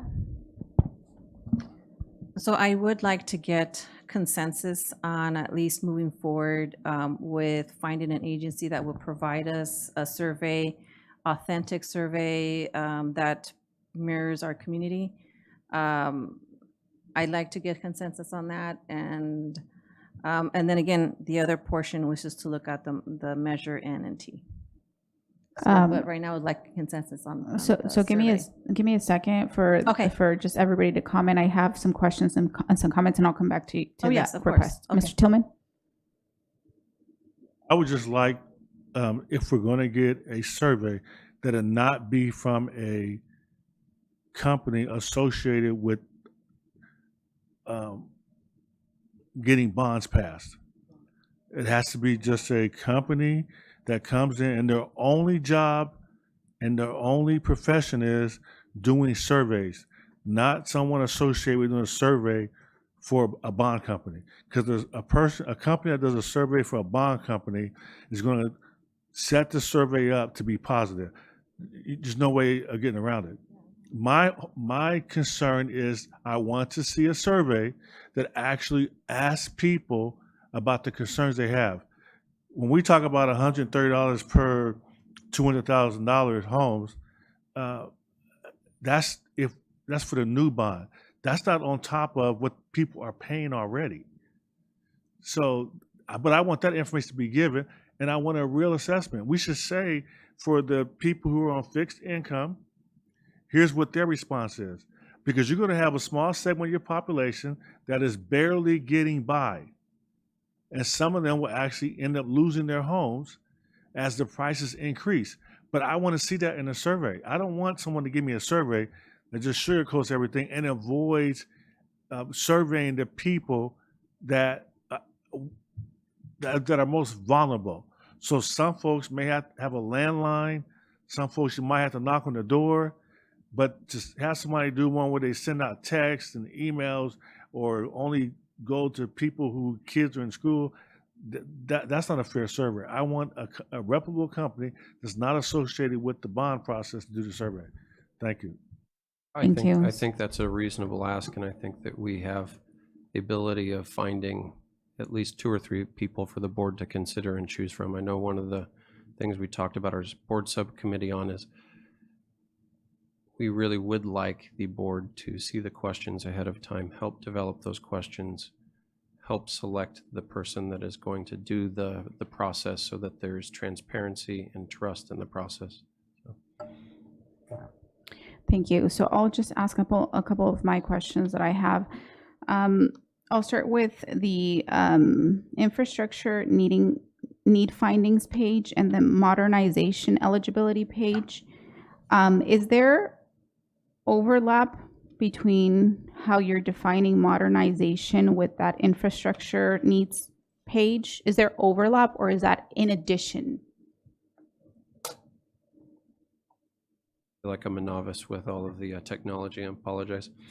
Yes, there is overlap. So as a point, as you modernize spaces or as we replace buildings, that yes, some of this need goes away. This isn't in addition to. So we want to highlight that you have some need in growth. We have some need in basic infrastructure. When I say basic infrastructure, repairing roofs. So there's an item on the agenda tonight for maintenance and operations for a sewer system at Roosevelt, if I am not mistaken, for emergency repairs that need to be made there. So we're just highlighting that we have nuts and bolts systems that need constant work or replacement, but a lot of that gets taken care of in the modernization program. So as we go through, Fairfax is one of the schools that is eligible. It's in one of our older schools, so it needs parking lot additions, it needs new PA systems, it needs new water conveyance systems. So as we modernize, we take care of that. I'd say the best example of that is you've driven past Pacific High School. Pacific High School had the highest level of work orders 7 years ago within the system. We were receiving over 800 work orders for repair at Pacific High School on a yearly basis. It is now at the lowest amount because of the amount of work that we've put into Pacific High School. We've updated the finishes, the systems. A lot of that gets accomplished through that process. So at that school, would you say that that school was modernized? It's a combination of several things. There were new buildings plus modernization. And the state ended up contributing over 55% of the value of those improvements because we participated in 3 or 4 of their programs. Okay, understood. And then the other, I don't know if it's there's a couple questions embedded there. So, as we kind of, and I'll get board consensus in a second, but as we move forward to, survey the community, if that's where the board wants to go, I'll just give you my responses to what the survey would have been on a personal kind of note, right? So, in addition to having folks that are on a fixed income, that this would increase their payment. You're also dealing with the younger folks and younger generations like myself that are not homeowners, that are trying to, become homeowners. And so you're looking at an average in San Bernardino, house payment of about anywhere from $3,800 to $4,500 a month, right? And we're not talking about new developed homes. We're talking about all throughout San Bernardino City, which is really high, right? You really have to have a really good paying job or two really good paying jobs. That's just for your mortgage. That's not including, the taxes, every year. That's not including, these additional things. So I do want to ask a question in regards to the comment that you had made about the $5 per square foot, I think you said, where it costs us $20, and those $5 get paid from the developer. Is that fee that the developer pays what would essentially be going into what we know as Melrose tax? No, or is that separate? That's slightly separate. So the developer fee is something that you pay when you go get your permit from the city. So when you take a plan set to the city to approve to either build a new home or add on to your home, the city will tell you have to talk to the school district and pay a fee for the home you're building or for the building addition that you're adding. The theory is that for every home built, if you build a larger home of 4,000 or 5,000 square feet, the theory is that you're going to affect student enrollment at a greater rate because the house can hold more people. If you build smaller, that's why it's on a per square foot basis. We don't set that rate. That is a state requirement. Every year, the state allocation board sets the rate for developer fees to be collected in California. So I guess the question that I'm really trying to ask is, I want to make sure that whatever fees are being charged to the developer, that then the developer doesn't then turn around and then pass that fee on to the buyers, because Melrose tax to me sounds like that's what it is. And when when I look up the definition, I'll give you a very simple example. There are homes in a gated community, because I've been looking in the past year or two, right, for homes. There's a gated community right on where they put over there by Chavez. So it's that street. I think that's Palm. I get confused with Palm and Kendall. I think Kendall runs this way and Palm runs this way. But anyway, it's where your Tesla chargers are. There's a gated community right there on that street on the right side of homes. And I was looking at a home there, and the Melrose tax on that home for the year, I kid you not, was I think like $12,000. So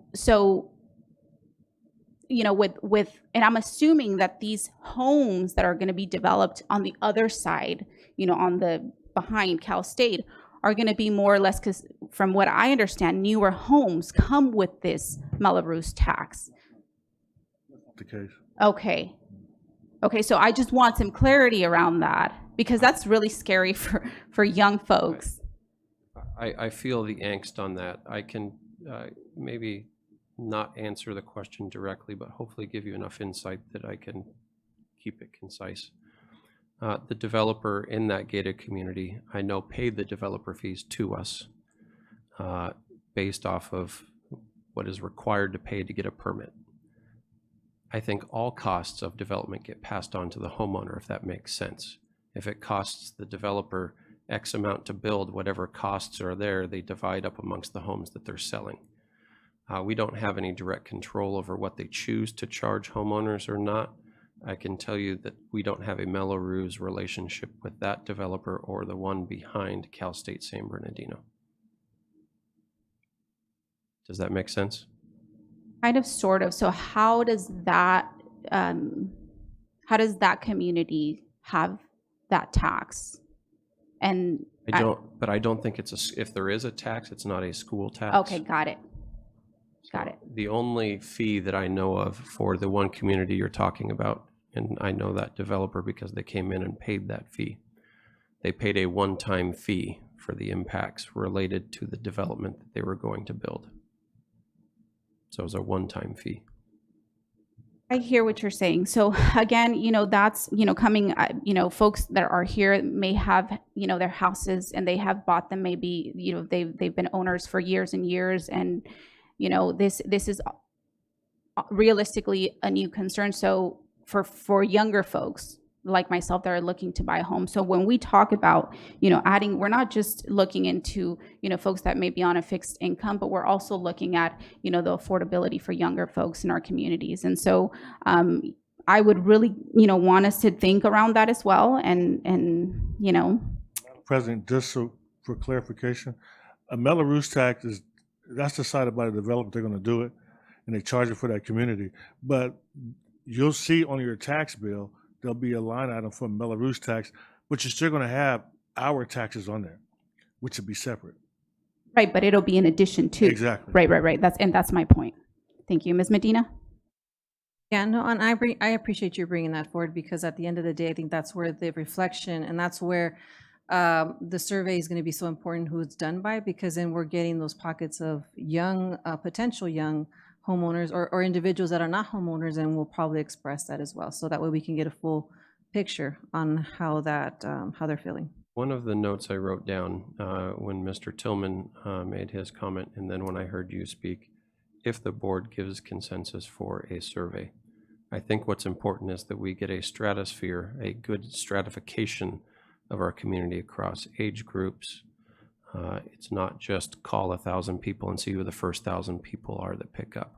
I think what I hear is that what's important is that all voices are heard through a survey, and that we need to spend the time and take the effort to make sure all voices come through. Yeah, because all of that aggregates, right? The taxes that we have to pay elsewhere, and then the fact that the homes are so expensive, and then your mortgage payment now is this plus that tax plus this. Every little chunk or every little bit of it eventually tends to add up. And by me expressing this, in no way am I not in support, obviously, of renovation, modernization, and all these things. But at the end of the day, we have to make sure that our families are also able to afford, because then, what do we have at the end of the day? Mr. Santos? Thank you, Madam President. I guess I kind of want to, I think part of it is also thinking in the long and the big picture of our community and improving what our schools look like, so we don't lose students to other school districts that do invest in their schools, and hopefully communicating to the community that this is for them. I understand, trust me, my taxes go up. I mean, they're going to go up. That we have to reallocate how we do our funds, how I do my monthly planning, right? How I pay my taxes. I do get that, but I also think we should communicate to the community of how important it is to renovate some of these schools, to improve some of these schools, everything that he just presented. So I do understand hey, I remember trying to buy a home, and, I luckily ended up in San Bernardino because I was trying to buy in LA, but that wasn't going to happen. And I ended up somewhere where I love. I do. But also the message of how important it is to improve our community based on how our schools look, how our students, when they go to those schools, that they're proud of their schools. And the reality is, just like your home, if your home looks good, if your yard is clean, if your neighborhood is clean, you're going to be a little more proud of it, right?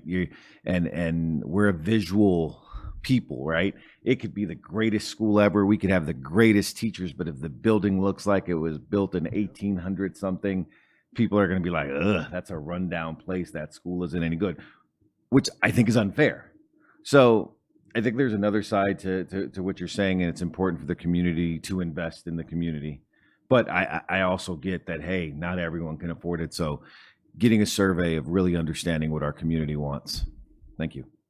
I agree, and I think that this is where we really have to kind of partner with the city as well, right? Because when you have homes that are running at $650,000, $700,000, and people are saying, in San Bernardino, $650,000 in San Bernardino, so really making sure that the city is really also kind of coming along and partnering and making San Bernardino a place where we want to purchase homes in for $650,000, $700,000.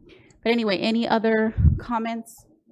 Ansel's neighborhood is $1.5 million now. Oh, there you go. As I tell my children, we are very mortgage rich. We are not rich. The bank is.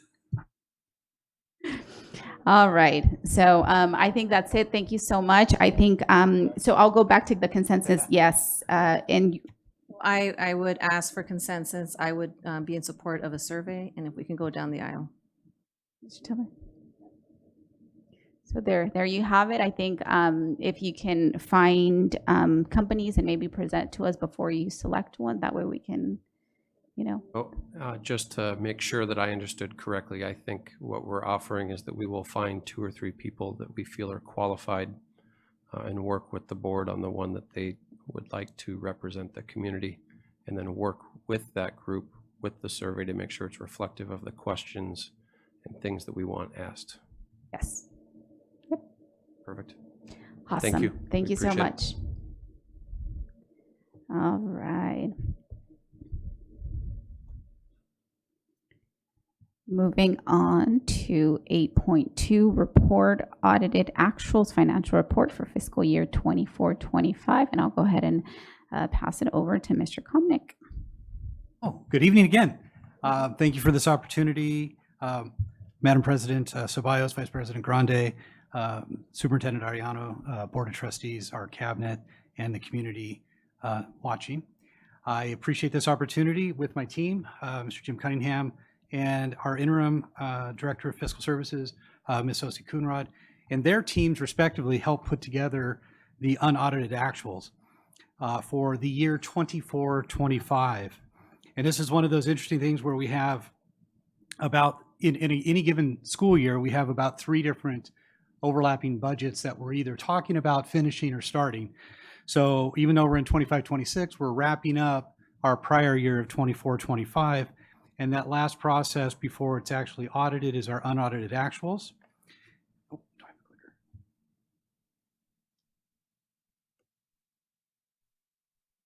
So tonight we are going to talk about the 24-25 unaudited actuals per education code. It reports the annual statement of both revenues and expenditures of the district for the preceding fiscal year.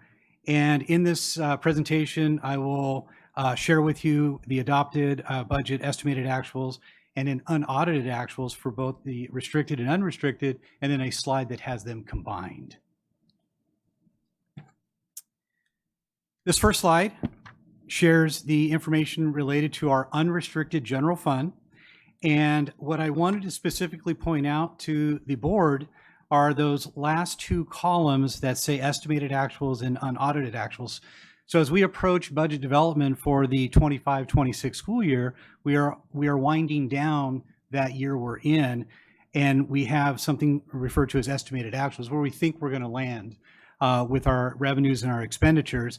And then through July and into August, when we're actually closing the books from the prior year, we start to true up our revenues and expenditures.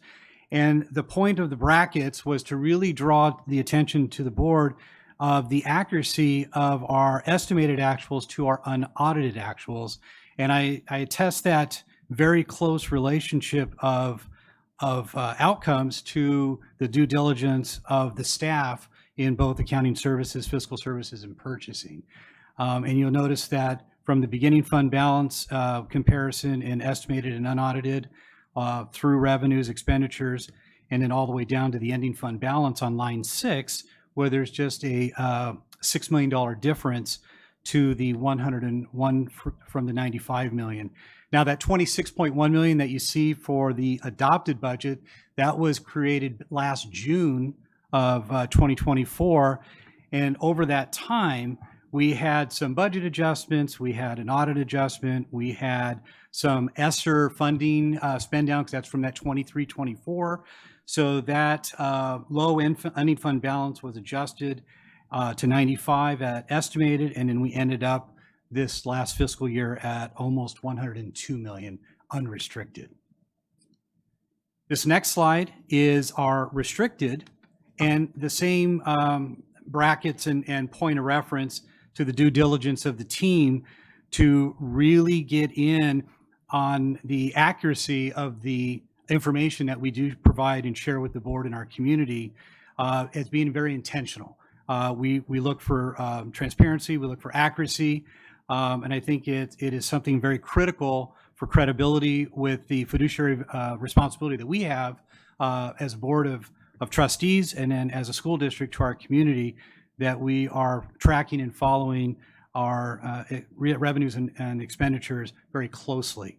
And you can see here that the ending fund balance for unaudited is just short of 170 million. When we go to the next slide, which is the combined version of the unrestricted and restricted, you then see the 2 slides in effect put together, and where we have a total ending fund balance of restricted and unrestricted at just under 270 million. And that'll become our basically our adjusted beginning fund balance when I come back to you in December for the first interim. That may change just a little bit as the dust is still settling, but for the most part, that will probably be close to where we begin our beginning fund balance, and I'll have additional revenue and expenditure information at that time in December. For this presentation, it's a very short and concise update to the board. However, if there are any additional questions, I did forget the calendar, I apologize.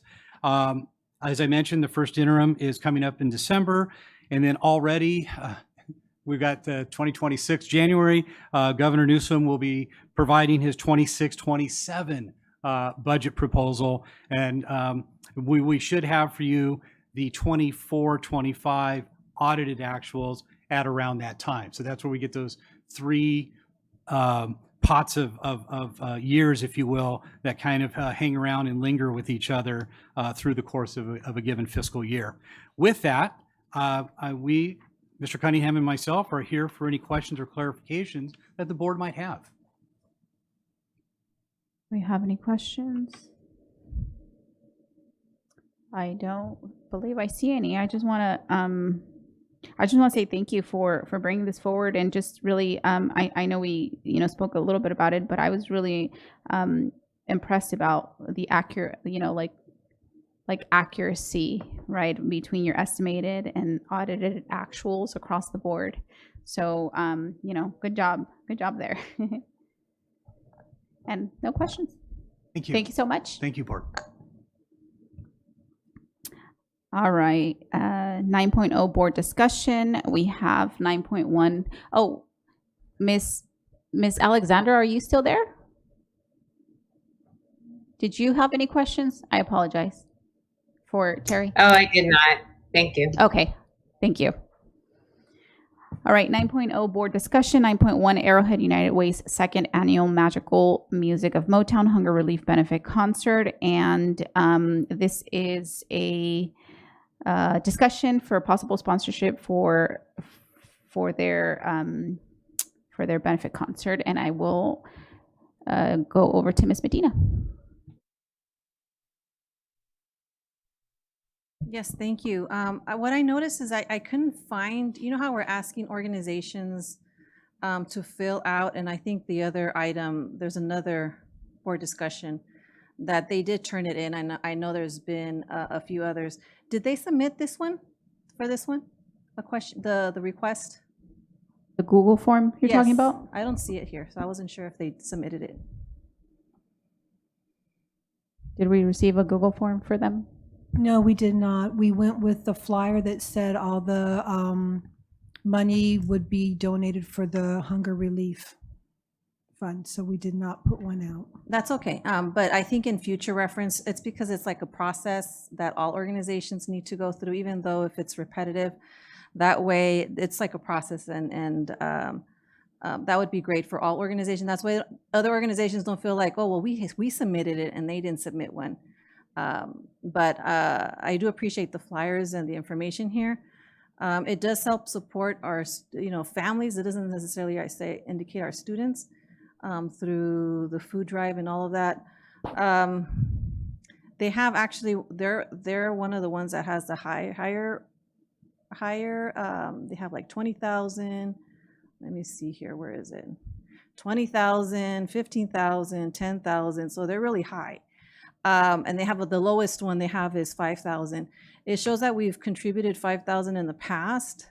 I would not go more than 5,000. If that's a recommendation, I would even go less because it's not necessarily directly, it's impacting our families, but it's not necessarily unless, I know it's, I know we've gotten tickets in the past. I'm trying to look where it says more information on how they help support directly our students. Through food. Can I make see a that. comment? Yes, please. It is the Inland Empire, so it's not strictly San Bernardino County. Oh, it's not the kids. They do the whole Inland Empire. So they help students, parents, whatever, but it's from the whole county, not just here. Yeah, and that's where my concern is because we're trying to at least myself, trying to be mindful of supporting organizations that are directly here. And they are, this is the wrong one. They are asking for their minimum of sponsorship is 5. I could go down to 2,500 if that's something that board members feel comfortable with, but I definitely wouldn't go higher than 5. Thank you. I don't see any. Oh, Mr. Tillman. Did we give them 5,000 last year? I make a motion to give them $5,000. I second it. Okay, there's a motion and a second. Is there any other comments before I call for the vote? Dr. Wyatt? No, my only comments for Ms. Rosales Medina, and that was, she was asking what the information is. It's on the third attachment down, and then you could go almost towards the bottom of the page, and it says student benefit and public funding compliance, which is kind of nice. Thank you, ladies, for including that, because it shows exactly how it's benefits the kids in our city, which I think is nice for all of us to look at on every form that comes in. Where is it? I'm sorry, I'm I not think seeing. it's third attachment down. There's like 5 attachments. I only see 4. Oh, okay. So you see 5? 1, 2, 3, 4. Yeah, I see 5. It would be the one request for sponsorship form. Do you see that one? I only see 4 attachments as well. Not the next Am I looking one. at the right one? No, it's where that one, there's Are you another looking at one. Arrowhead or are you looking at Prism? Arrowhead. Oh, well, I'm on the wrong dang. Yeah, no, that's a different organization. All right, well, when we get to the next one, it's on that one. Okay, all right, no, that's what I'm saying. They do have one. They have one, but we want to make sure all of the organizations at least provide one, so that way it's Do you, there. do you have know, any Yeah, I comments? just know last year that when we did this, somebody did give all the things that United Way does for our students. It was pretty substantial. Alrighty, so I see no more discussion, so go ahead. Can I just ask a question? Are we just doing the 5,000? In the past, we did 5,000 and we asked for 30 extra tickets. So I just want to make that. Which is included with the 5,000, or is that Well, additional? 5,000 is just the sponsorship, but in the past, we said 5,000 plus 30 tickets, and they've always given us the additional tickets. So the sponsorship doesn't come like with a table, or it's just the sponsorship? I'd have to look it up again. I'm not 100% sure. Oh, I see. I think so, yeah. I think you just get there. Yeah. Does the 30 tickets included within the 5,000, or we have to purchase those No, additional they would tickets? include it with the 5,000. Oh, No. yeah, then that would be great. Currently, they're not included, but in the past, when we sponsored for 5,000, we asked that they also include an that. additional 30. So what Karen's asking is, do we want to make that request this time around with this Yes. sponsorship? Yes. Yes, so we'll check with them and make sure. Okay. Awesome. Thank you. Dr. Wyatt? Yeah, and one of my biggest concerns, and I'm going to try to voice this every time we bring a sponsorship forward, is that when we buy tickets, I'm hoping that those are given to our families and our kids. If anybody should be attending these events, it should be them before us. I just want to make that very clear. I think we're very fortunate in the positions we're in to be able to have such luxuries, and I'll call them luxuries, to attend such events. But very few people in our town, our city, kids and families will get to go to something like this. And this is, I truly think, and I'll call it an incentive because I don't want to call it a gift, but truly an incentive for our kids to, and our families to work towards and get to go to something. I went last year. We did looking sharp, man. I'm Mr. Ariano. I'm looking even better this year. We're gonna get more bling this year. But it just makes me so happy when I see our kids and families at this event that they may never even get a chance to go to. Right, they're like field trips that students don't ever get a chance to go to. So I appreciate that. Yes, those 30 tickets. Thank you. Awesome. So I will go ahead and call for the vote. I will say we are still currently working on the policy.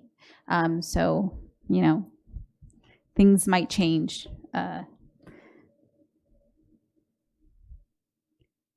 Mrs. Alexander?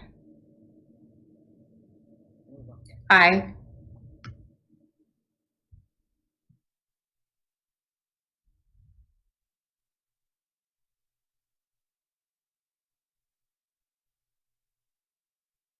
Okay, motion carries. We're moving on to 9.2, i.e. Prism Collective's Lavender Gala. I will have to step out. I didn't realize that until I read one of that they're fiscally sponsored by an organization that I'm temporarily contracted with to work at one of their state representations. So I will have to step out, just so you know that that's really the reasons why. Dr. Wyatt? Just wondering, is Ms. Rosales Medina allowed to give any, is this, because I don't know anything about this organization, if we were sponsored before? I don't, but She's recusing herself, so she can't talk about it. Yeah, so there is Proceed to that. plenty of information attached to this. And for them, I believe Karen or Ms. Nicole sent them the Google Doc. So there is plenty of information there. I believe this is the first time, I think it's a newer, I don't know if it's an organization or just the gala itself is a new event. that we haven't necessarily sponsored this particular event before. So yeah, take a look at it.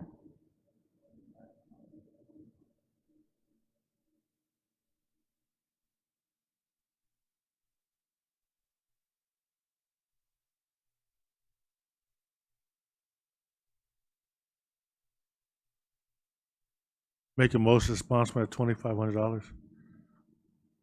Dr. Wyatt, did you have your light on? Oh, sorry about that. I think we'd have a motion, a second, then discussion, right? So we have a motion currently. Do we have a second? Okay, we have a motion and a second. Did you have a comment, Dr. Wyatt? Observation and comment. Thank you, Madam President. Just this is our first time doing it, but this kind of goes along with what I was talking about on the last particular sponsorship. And this is, and I'm on the third attachment this time, so on the right one. I was on the wrong one last time. We have not approved this event before, but then I go down a little bit more, and it says, will students attend or participate in the event? It's, no, this is a fundraising event. Yeah, I'm going down lower where it says students. How are some of the students selected to attend or receive benefits? SBU students are engaged through a combination of open access and targeted outreach. Prism works closely with our school clubs and community partners to invite students who are interested in leadership development, civic engagement, and wellness programming. So they work with our students. We won't be sending any kids or families to this one then. That's what I'm reading. Oh, right? You get 10 tickets. With the 2,500? Yeah. I guess they could attend then, right? There's a table for right. 10 people. It's just because it says, no, this is a fundraising event, but I think they probably should have clicked, yes, they can maybe participate. You get 10 right? tickets. Okay. Yeah. So I make sure. Thank you. Any other comments, Ms. Alexander? No. Alrighty, we have a motion by Mr. Tillman, second by Ms. Avalos Grande. Vote please.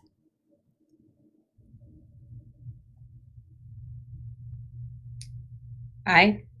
Oh, thank you.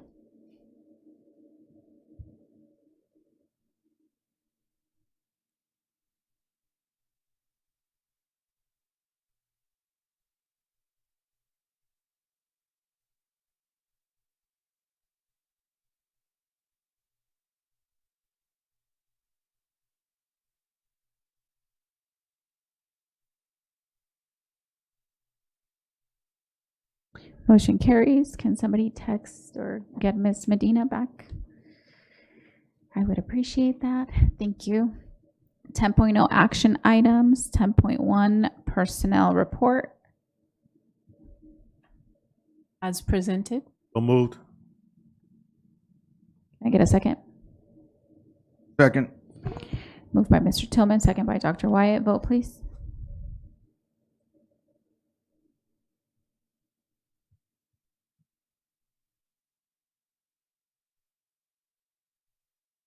I apologize. I was typing something. Who motioned and seconded? Dr. Tillman, Mr. Tillman, and Dr. Wyatt. Thank you.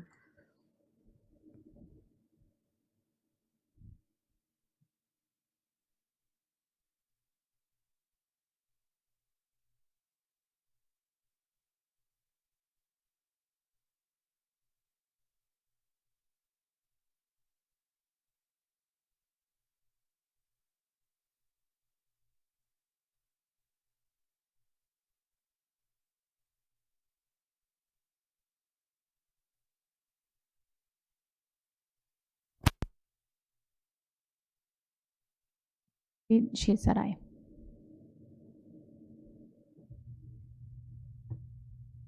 Aye. Motion carries. Thank you. 10.2 approval of district appropriations limit calculations for fiscal year 24-25. Moved. Second.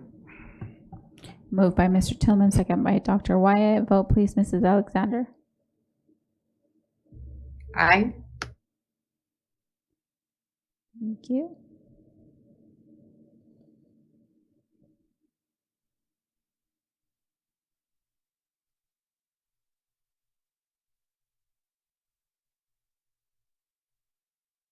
Dr. Wyatt?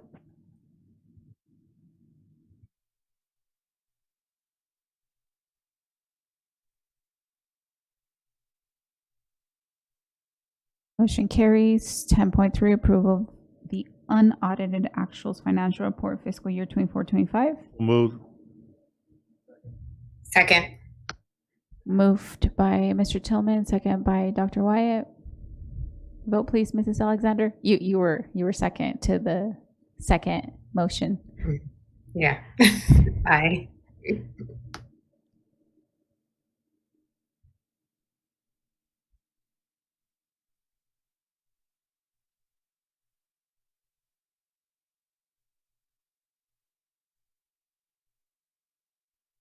Motion carries. 10.4 resolution of district emergency district alarm system bid deficiency. Second. Moved by Dr. Wyatt, second by Mr. Santos. Vote please, Mrs. Alexander. Aye.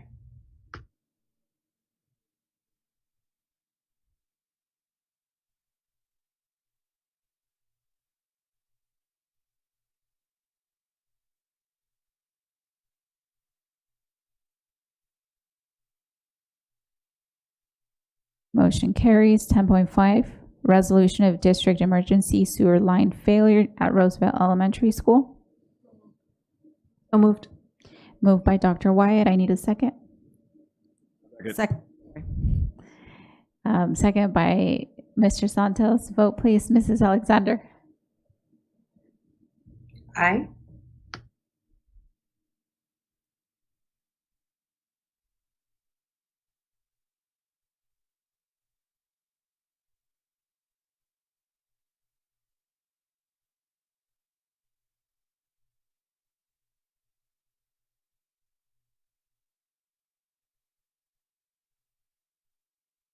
Motion carries.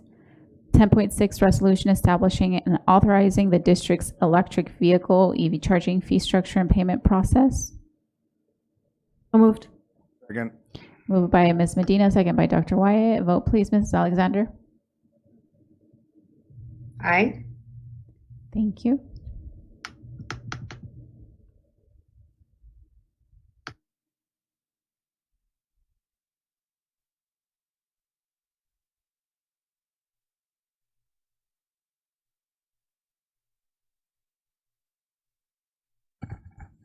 Dr. Wyatt?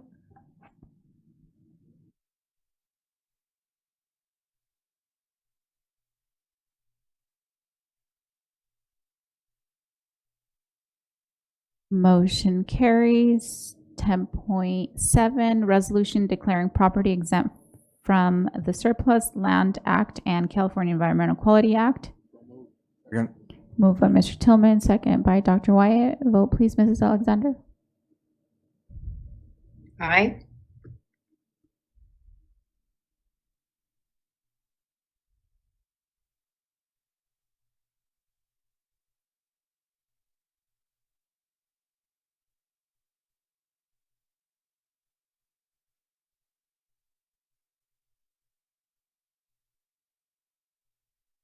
Motion carries, and I see we're now on 11.0 consent items. Before I go there, did we have policies that we're supposed to?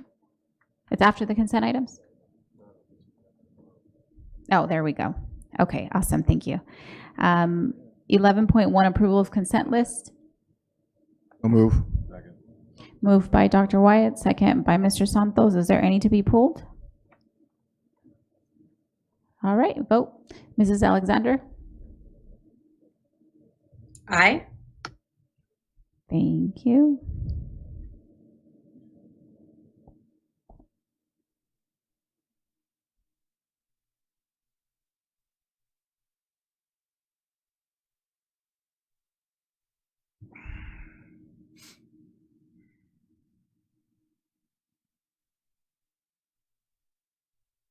Motion carries. Moving on to 12.0 reports and comments by union organizations. 12.1 San Bernardino Teachers Association. No comment. 12.2 California Employees Association. No comment. 12.3 Communication Workers of America. No comment. And 12.4 San Bernardino School Police Officers Association. No comment. Thank you. 13.0 Board Policies, Bylaws Discussion, first reading. 13.1 Approval of Bylaw 9330.01 Expenditure of Public Funds to Third-Party Organizations. This was brought to the policy subcommittee to develop a standard protocol for the board to agendize requests for sponsorships, including establishing amounts for individual board members and the use of a form to obtain relevant details from organizations requesting sponsorships. So hopefully you had a chance to take a look at it. I'll motion to, I'm not sure if there's, I don't see any lights on, I can motion to approve. All right, so we have a motion. Second. And we have a second. Moved by Ms. Medina, second by Dr. Wyatt. I don't think it was with Miss Medina. She didn't say anything. It was me. No, I motioned it first, but. Oh, sorry Yes, about that. no, that's okay, no, you're good. Whatever. A vote, please, Mrs. Alexander. Nay. Oh, wait, do we want to discuss? So we have a motion, we have a second. Do we have discussion? Yes, so that if there was any, Felicia or Ms. Alexander, if you have any questions or anybody else. Am I the only one? I can't see lights. My biggest concern is the limitation for the sponsors per board member. The language that's the only one where I have a concern and issue. I'm sorry, yes, we brought it up for discussion. That was the main purpose. Yes. So did everybody get a chance to take a look at it? I'm sorry, Karen, go ahead. On that, there is an option 1 and an option 2 under. Yes, for annual sponsorship allocation. Yes, so we would need to decide on that too. Thank you. So let me back up a little bit and let me kind of like talk a little bit about it. So the subcommittee has been meeting to try to develop policy, language, process to how we receive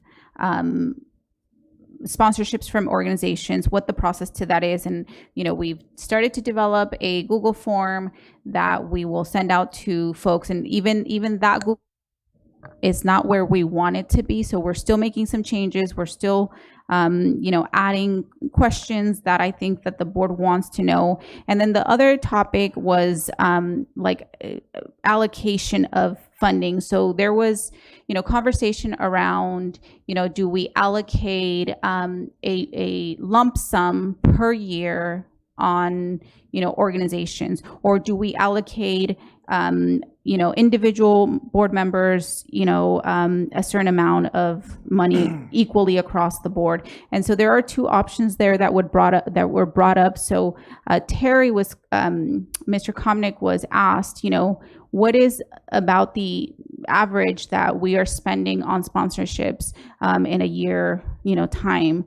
And it came to be about $56,000 for one fiscal year. So if we wanted to allocate it to each board member, it would turn out to be $8,000 per board member. If that's option number one. Option number two was to maybe agree on 4 to 5 events to sponsor annually. Maybe these are organizations that the board has, sponsored over the last 5 consecutive years, 3 consecutive years, whatever we decide it is, that would add up to about $21,000 if we sponsored them at $5,000 each. If we did 4 to 5 events, which would still leave an additional $5,000 per board member to then utilize on a more discretionary basis, obviously still keeping the board policy guidelines and stipulations in mind. So that's kind of the background to it. Do we have any comments, Mr. Tillman? So you're saying, like we just did tonight, it'd be different? Yeah, so we're trying to kind of like align it a little bit different, where we, again, the policy subcommittee has been going kind of back and forth on how it would best maybe work for all of us. I had in the past expressed my hesitation to, and I had expressed, across the board, I'm just gonna vote no if we don't come up with some sort of guidance or process that is, kind of equitable and fair across the board, that we're actually knowing how much we're spending on a yearly basis, that we make sure that the organizations that we are indeed sponsoring are actually supporting our students more directly, opposed to, secondary, kind of things like that.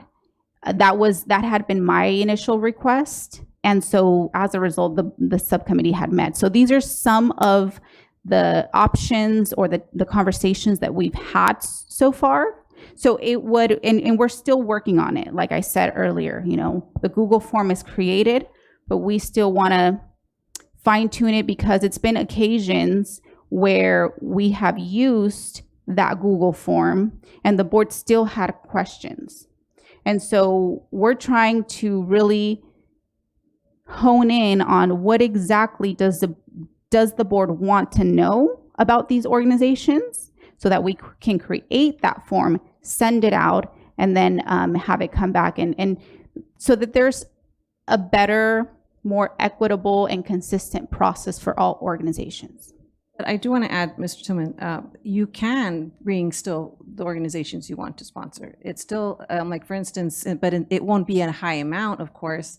It's going to be at a reasonable, because there's the option one is that each of us gets $8,000. So let's just say 2 large organizations might want $4,000 each. Then you can bring them forward. Someone comes to me and I probably want to do $2,500, and I can contribute more organizations in that way. Or option 2 is that you get the 4 to 5 events that we've sponsored annually already. And then each board member gets $5,000. So who said it's 4 to 5? It's just an example. Just an example. You can make 6 or 7, or whatever. I think sometimes we lose sight of the value we get from working with our partners. That's what this is. You have a lot of nonprofits that are doing a lot of good work, and we're just affirming that when we give these sponsorships. Everyone tonight that we approve is an organization we know that does a lot of work for the district. And I hate to put it in perspective, but we're $1 billion organization. The amount of money we're talking about is not anything. And you can still do that, though. You can still contribute. Like for instance, tonight you would still be able to contribute those. The point is, I don't understand what's wrong with doing the way we're doing it. We don't know the number of people who are going to come forward every year and say, can you sponsor us? So they send us a letter, we look at it, we consider it, we sponsor it. Why do we want to be in a predicament where we say, oh no, we did 4 already, so you're a good organization, you do a whole lot for our kids, but I'm not going to sponsor you? I don't get that. What do we gain by that? Why would you assign a finite number as to how many organizations we're going to sponsor? Oh no, but like again, this is just an example. If you suggest that we probably just do maybe 6, 7. So right now, there is a list that Ms. Cunningham has already listed of all the organizations we've contributed in the past 2 years. We could look at. How many are there? I have to look at my email. So I'm gonna. Do you have any? I'm just gonna call order real quick. Sorry. I didn't know. Hold on, Mr. Tillman. Yeah. So are you done with your comments? No, I guess it's just I do support. I can support either one, but for me personally, so. It's also, we understand, each board member, gets and then that's fine. They get, they bring in more sponsorships, and that's fine because they're they have these connections and relationships. But the problem is that I see sometimes is that it's I don't think it's equitable across the board on I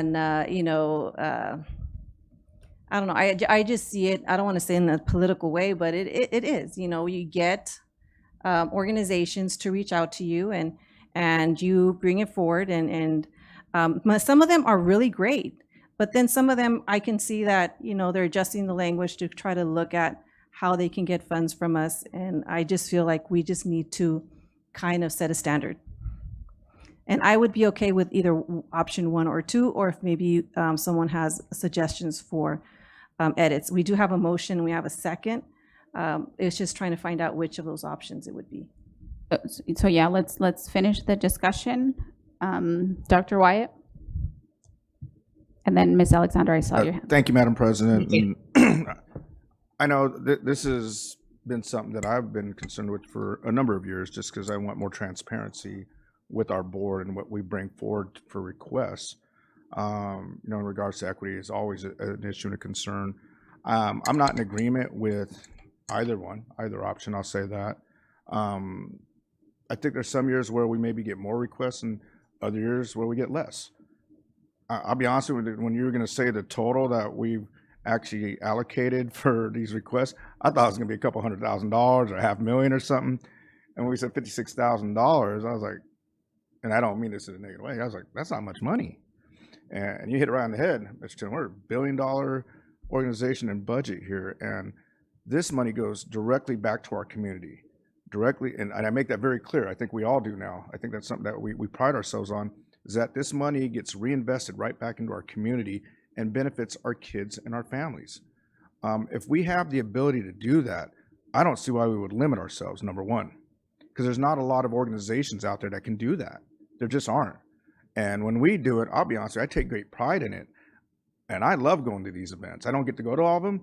Wish I could. And I think, again, I'd rather see other people go, including our staff too, because I've been to events where we've had empty tables. I know Mariana Grande went to one. We had 2 tables for 20 people and there was 4 of us. And I was like, I know we could fill these tables with 16 more people from this city. And when we have that opportunity, we need to do it. And again, if it benefits organizations, nonprofits, businesses in this area and in this city, and I'll be very specific about this city, or contributes to this city, then I'm all in. I'm just going to tell you that right now. I don't agree with either option 1 or option 2. I would say I'm going to vote no. I'm going to be very open about it and say bring something back to the table, but I'm a no. Ms. Medina? And that's okay.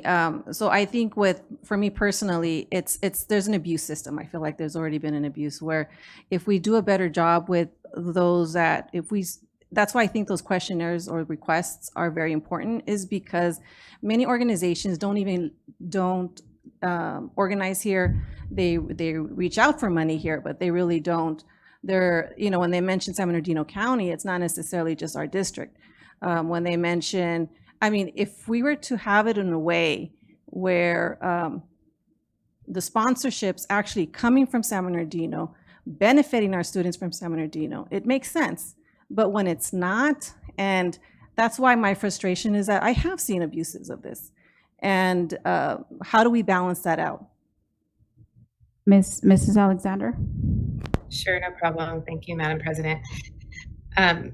One point of order, because I think that the motion that was on the floor did not delineate between option 1 and option 2.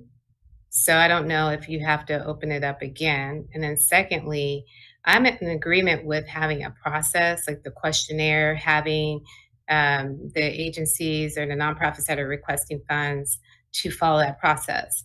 I am not in agreement with the baseline. With the limitations. I feel like, the baseline that Terry did provide us and Mr. Comnick provided us with the 56,000, that's a great number to look at and definitely one to reference because that was for 2 years. So we already have an idea of the organizations that we are consistently supporting, which we would decide as a board if that's what we like to do. But I'm not in agreement to having limitations. But we should be responsible with our disbursements. But having the limitations is what I don't agree with. Mr. Santos? I 100% agree with Ms. Alexander. She put it better than I was going to say. I think we should have criteria, but setting limitations may come back and bite us. Can I amend my motion? Yeah, hold on. I motioned and Scott seconded, right? And so he removed it, I imagine, because he voted no.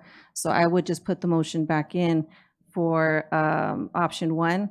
And then, of course, if there's not a vote, there's not a second, that's fine. And then we would just hold on. I just want to add my comments as well before.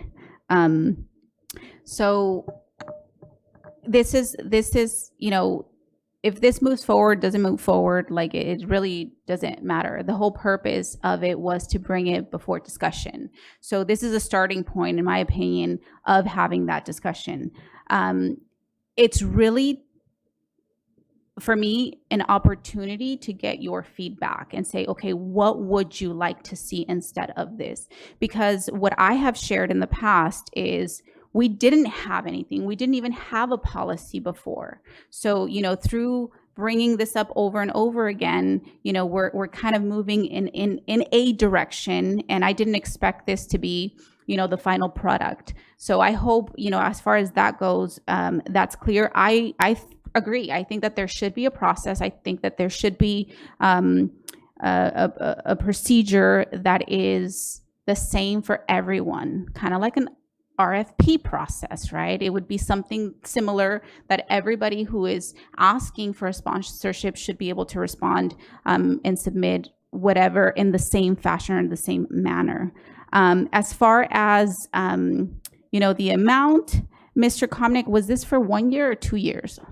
Oh, okay, great, even better. So just again, this wouldn't prohibit us from even going, this wouldn't limit us. It would just keep it in mind, keep the perspective in mind. Okay, we've capped ourselves, at the 56,000, or, divide that by 2.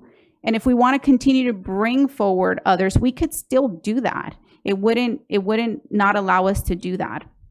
And to kind of answer directly to Mr. Tillman's point, no, we don't all know these organizations. When I first came on the board, I supported some of these organizations to support my colleagues, right? But there are a lot, and that's why I've been one of the people or person who has continuously brought it up, because at some point I didn't feel comfortable continuing to vote in that way, because I didn't know some of the organizations.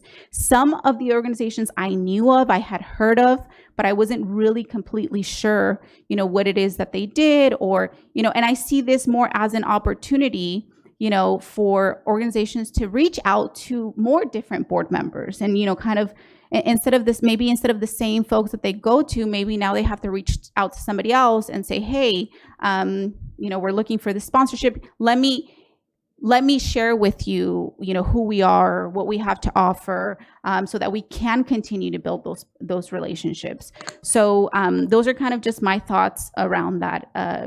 Mr. Tillman? I know in the past, people have sent a request and we denied it. We didn't sponsor it because no one here said this is something that we want to sponsor. If someone does say they want to sponsor it and a board member doesn't want to, you can make a statement by voting no. I think the process works. But I don't want us to lose sight of the relationship building we do by doing these sponsorships. It's not something that we don't get something back, other than having the students. A lot of the students get stuff from these organizations. Some of them get scholarships from the organization, but you can't place a value on the relationship building that we're doing. And there's going to be new organizations. Some organizations will fold and go away, so it's never going to be an exact amount every year that we give. But I think the way the process works right now, and this is a new policy that we've been doing lately, where the person submits it, somebody champions it, you try to get the votes to get the sponsorship. If you don't get the votes, you don't get the sponsorship. I hear you guys saying that you don't like the political part of being board members and being able to say, this is something I sponsor and I want you to support it. The one tonight that I led and made a motion of is because, the folks that said, hey, they knew about it and said they do good things for our students. It was in the backup. I had never heard of the organization before, but based on the folks I talked to, feel like it's the organization that does good by our kids. I don't see how that is a bad thing. I think we should continue it, and I don't think there should be any limits. Some years you're going to spend more, some years you're going to spend less, but I think the amount we spend is well worth the value that we get by supporting these organizations that work with us. The last time we had United Way, and we tabled it, and we had them come talk to us about what they did. They do all kind of stuff for our kids.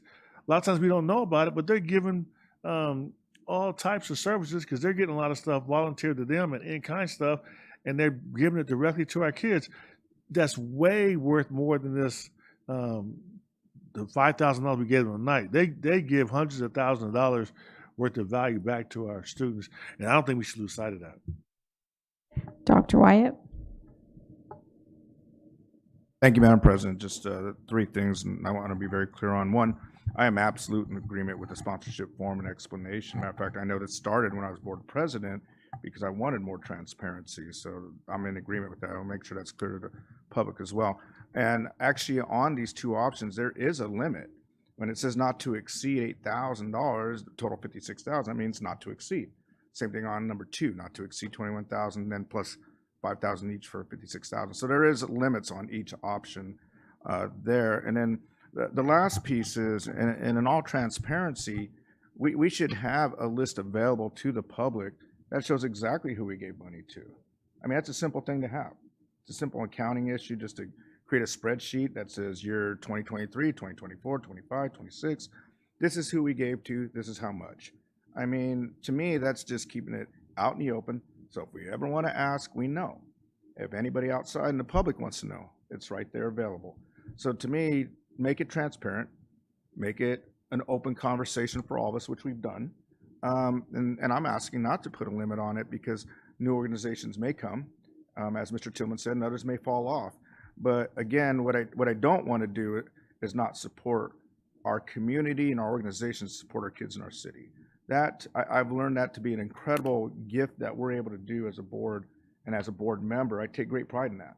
I really do, because I see the great things that people do in this city, in this community, and we should be highlighting that and building on those organizations, building on them. And it might be something I'm not in agreement with completely, but if it's something that's good for kids and people in our city and that my colleagues on this board agree with, I'm going to support that because I would hope the same for me when I ask for support. So those are my comments. Thank you. My ending comments. All right, so those were all the comments that came up and those that I had as well. So please help me out here a little bit in terms of of how to move forward. Okay, so there was the motion and then there was a second, but Dr. Wyatt voted no or retracted. I went ahead and just removed that vote because they voted before they discussed. So I think we should just start over. I submitted a motion after the fact and then to see if there was a second. And so what was your motion to do option one?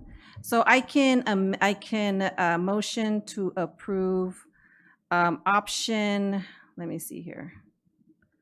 Option one. No, option two, I'll just do two. You know, most likely it's not going to pass anyways.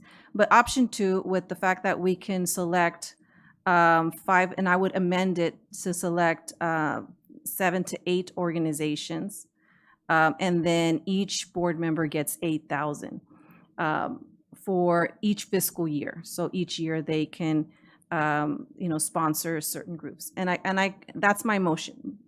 And then I do want to kind of mention that at the end of the day, this, like you mentioned, Ms. Ceballos, it's regarding accountability. I've been seeing a lot more recently, and then in the past. But then, as Mr. Tillman mentioned, before, the superintendent or the district would be submitting these, not our superintendent, but in past time.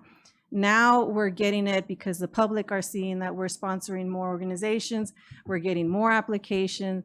And more individuals that, and for me, it's, if you live within our city, if you are supporting our students, great, let's support it. But I think what I'm starting to see now is people that don't live within our area and are benefiting from the money we're providing them. And a lot of times it's a moneymaker for me personally, for those organizations that they create events, they take they pay themselves some portion because they are creating the events, the fundraisers. It helps benefit them too. And it does help benefit the community, but it's not all of it. And so it's just me personally, but I would go with that amended option 2.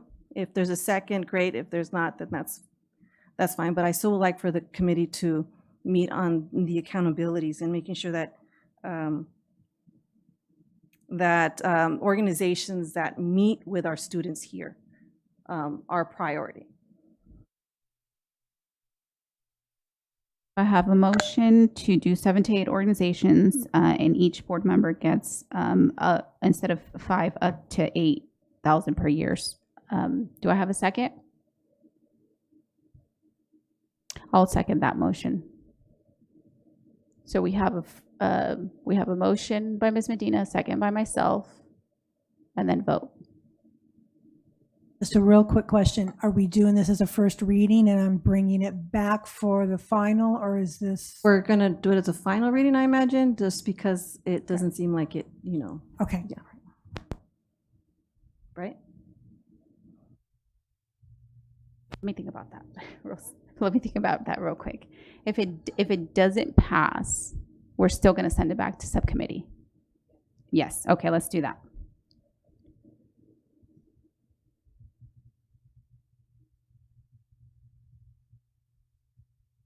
Oh, Mrs. Alexander. Thank you. Yeah, I'll call the question actually. We received a list of organizations we've sponsored, and that list was larger than 7 organizations. So is it something we can consider by saying, just take in consideration those sponsored, the ones that we've already sponsored, and then set the limitation for 8,000 versus saying less than what we've sponsored these past 2 years? Because as a committee, we did agree that those would be considered because we have sponsored them. So I'm just wondering if that could be a consideration versus limiting it to 7 organizations. So I have I've been corrected. We are past discussion, and we're on the vote. So you can either do a substitution motion. Is that possible or no? We just vote. Okay. So yeah. Oh. I'm going to have to say no. Okay.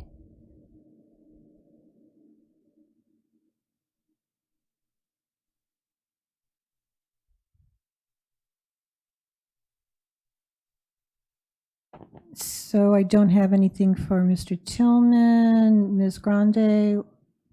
So it didn't come up? Okay, can you just do verbal Yeah, then? Mr. Santos. Hold on, Mr. Santos. Okay, Dr. Wyatt. Mine? Ms. Mine's nay. And Ms. either way. Aviles. Dr. Tillman. Or Mr. I keep calling you. No. Ms. Medina. Aye. I'm sorry, no? Okay. And I got it, okay, I got it.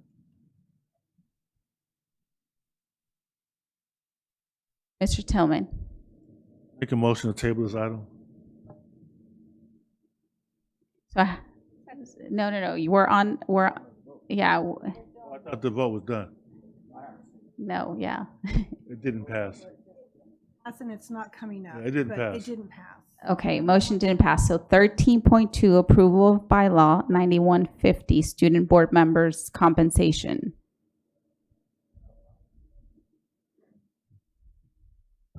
So this is a bylaw. The board will review revisions to bylaw 9150, student board members as reviewed by the policy subcommittee on September 10, 2025. Revisions reviewed were lined out and or in bold red. No other changes were recommended by the policy subcommittee members at this time. If additional revisions are required, they will be made and resubmitted for final board approval at an upcoming board meeting. If no changes are required at this time and the board is in agreement, then it can be adopted without a second reading. So I'm going to go to Mr. Tillman first. Just for clarification, it says student board members shall receive compensation of 150-200. What does that mean? Why don't we just pick a number? Is it 200 or 150? So we left it open for discussion. So we could either do 150 or 200 is what the subcommittee was recommending. I'll make a motion to approve it at $200.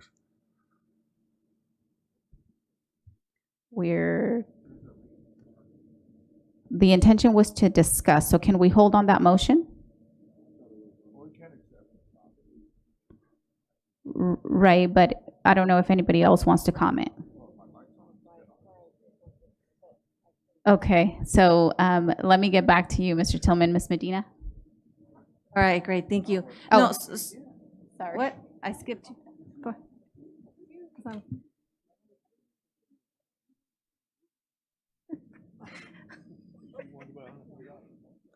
So, no, the reason why I was asking to see if there was any other school districts and what they contributed. And so 150 was what, like, for instance, Oakland, not Oakland, it was Costa, yeah. So that's where the range that I pushed for was 150. But I'm okay with the 200 if that's the idea. But my thing was looking at what other school districts was doing, and I saw the 150. But we don't even get that. I'm just saying, yeah, we don't even get that as board members. All right, but that's one of the reasons why I moved to include 150. Thank you, Dr. Wyatt. Thank you, Madam President. First of all, I know there's some bills going through right now, Assembly bill that is on the floor, and I think it's going to be approved, but it's going to just pay for, or potentially just pay for board members. Is that also, I don't know if that applies to school board members as well. And that's why I'm bringing it up, because it actually, there's a bill right now that's going through, and it'll probably pass, and then I don't know if it's up to the board to determine on board member pay, compensation. And I could pull it up because I had it on my phone earlier, but I don't know if it also applies to school board members, because it sets a range. It sets a range that we can utilize in regards to how we compensate ourselves and student board members, I believe. But I'd be in agreement with 200. I'll just say that right now. But there is potential law that may impact our students just as well as us. So I just want to make sure that if that's the case, we visit that and make sure.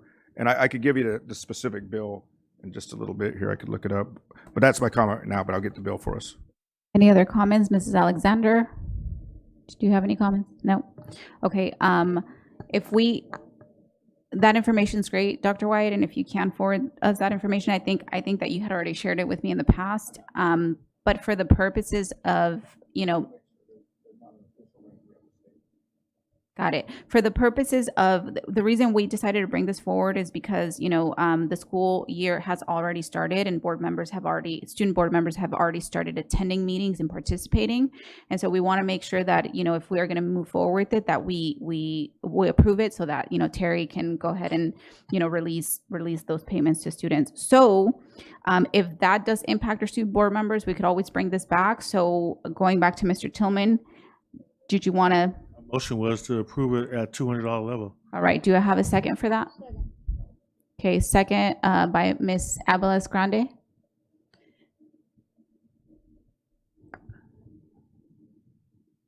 And vote please, Mrs. Alexander. Aye. Thank you.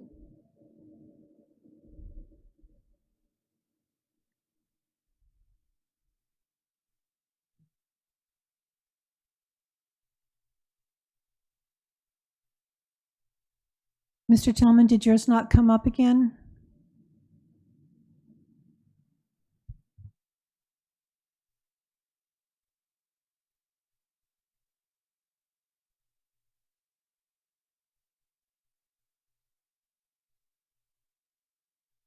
Motion carries. And 14.0 reports and comments, 14.1 board members. And I will go ahead and begin with Ms. Medina. Just wanted to say Feliz Día de Independencia de México, and for 16 de septiembre. I also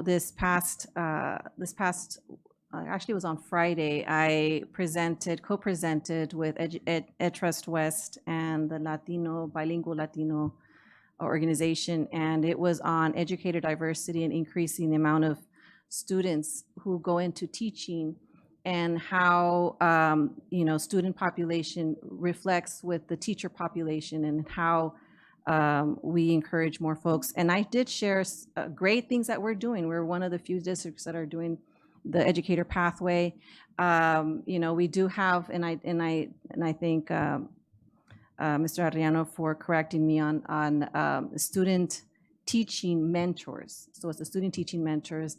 I would still love to see how we can incorporate even those students that are within who are former students that are going into teaching field, because during that education portion, if we want to retain,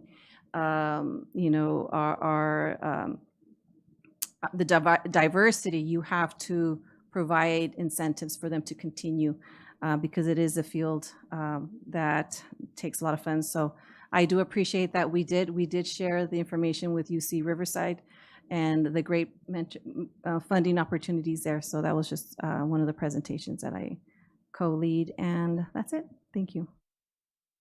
Thank you. Mrs. Alexander? Sure, thank you. Just wanted to wish the Mr. and Mrs. Cardinal contestants good luck on Saturday. I had an opportunity along with Mary Ellen and Kim Ariano to be able to interview them yesterday, along with some other judges. And we have some really great students. The scholars, both the ones running for Miss Cardinal and Mr. Cardinal, did a great job in their interviews. So I know that Saturday is going to be amazing. I also have one question related to the questionnaire that went out to the families in the district, just identifying where they stand with housing, to be able to identify what resources they might need. Just wanted to see if maybe on the Friday update, if we can find out, are we working with the city? I realize that this is focusing on our community and our students, but the city also has resources, and just want to see with the Bridge Committee if we're going to be working with them to be able to make sure that we're maximizing all the support that we can provide for our students. That's it. Thank you. Thank you, Mr. Tillman. Thank you, Ms. Abeles Grande.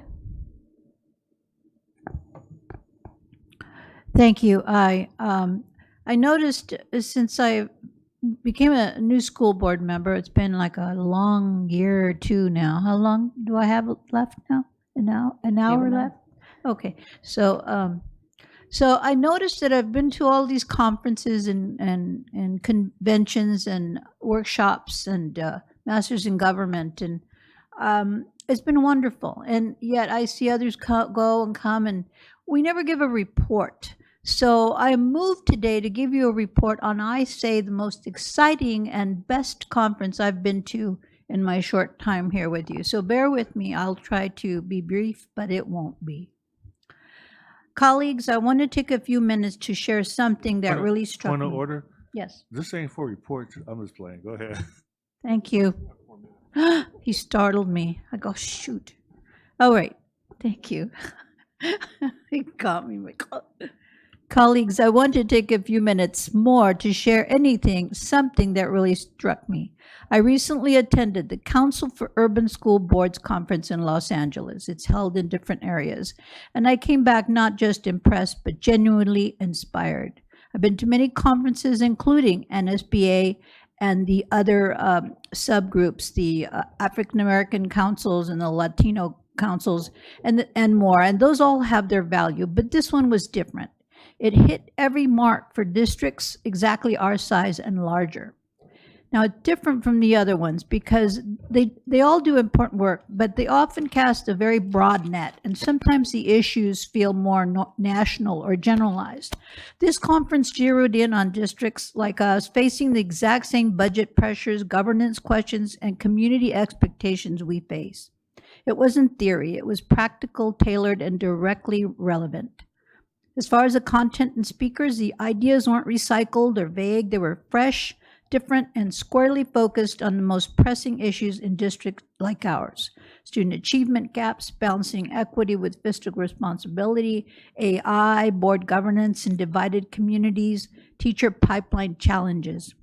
The speakers In a word, phenomenal. Short, sharp, relevant, every single one connected to truth, to the realities we live every day as trustees. They didn't waste time, no endless panels, just powerful sessions that cut right to the heart of the challenges. Do you know how many types of audits there are in the school district? Can you guess? Does anyone know for sure?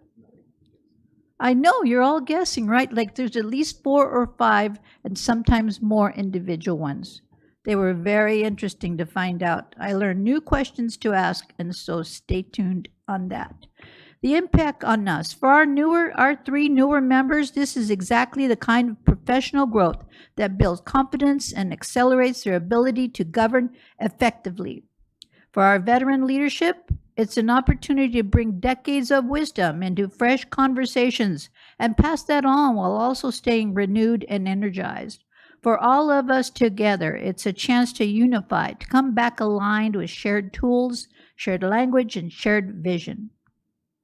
Yes, I know we are watching expenditures carefully, but this is not a luxury, it's an investment.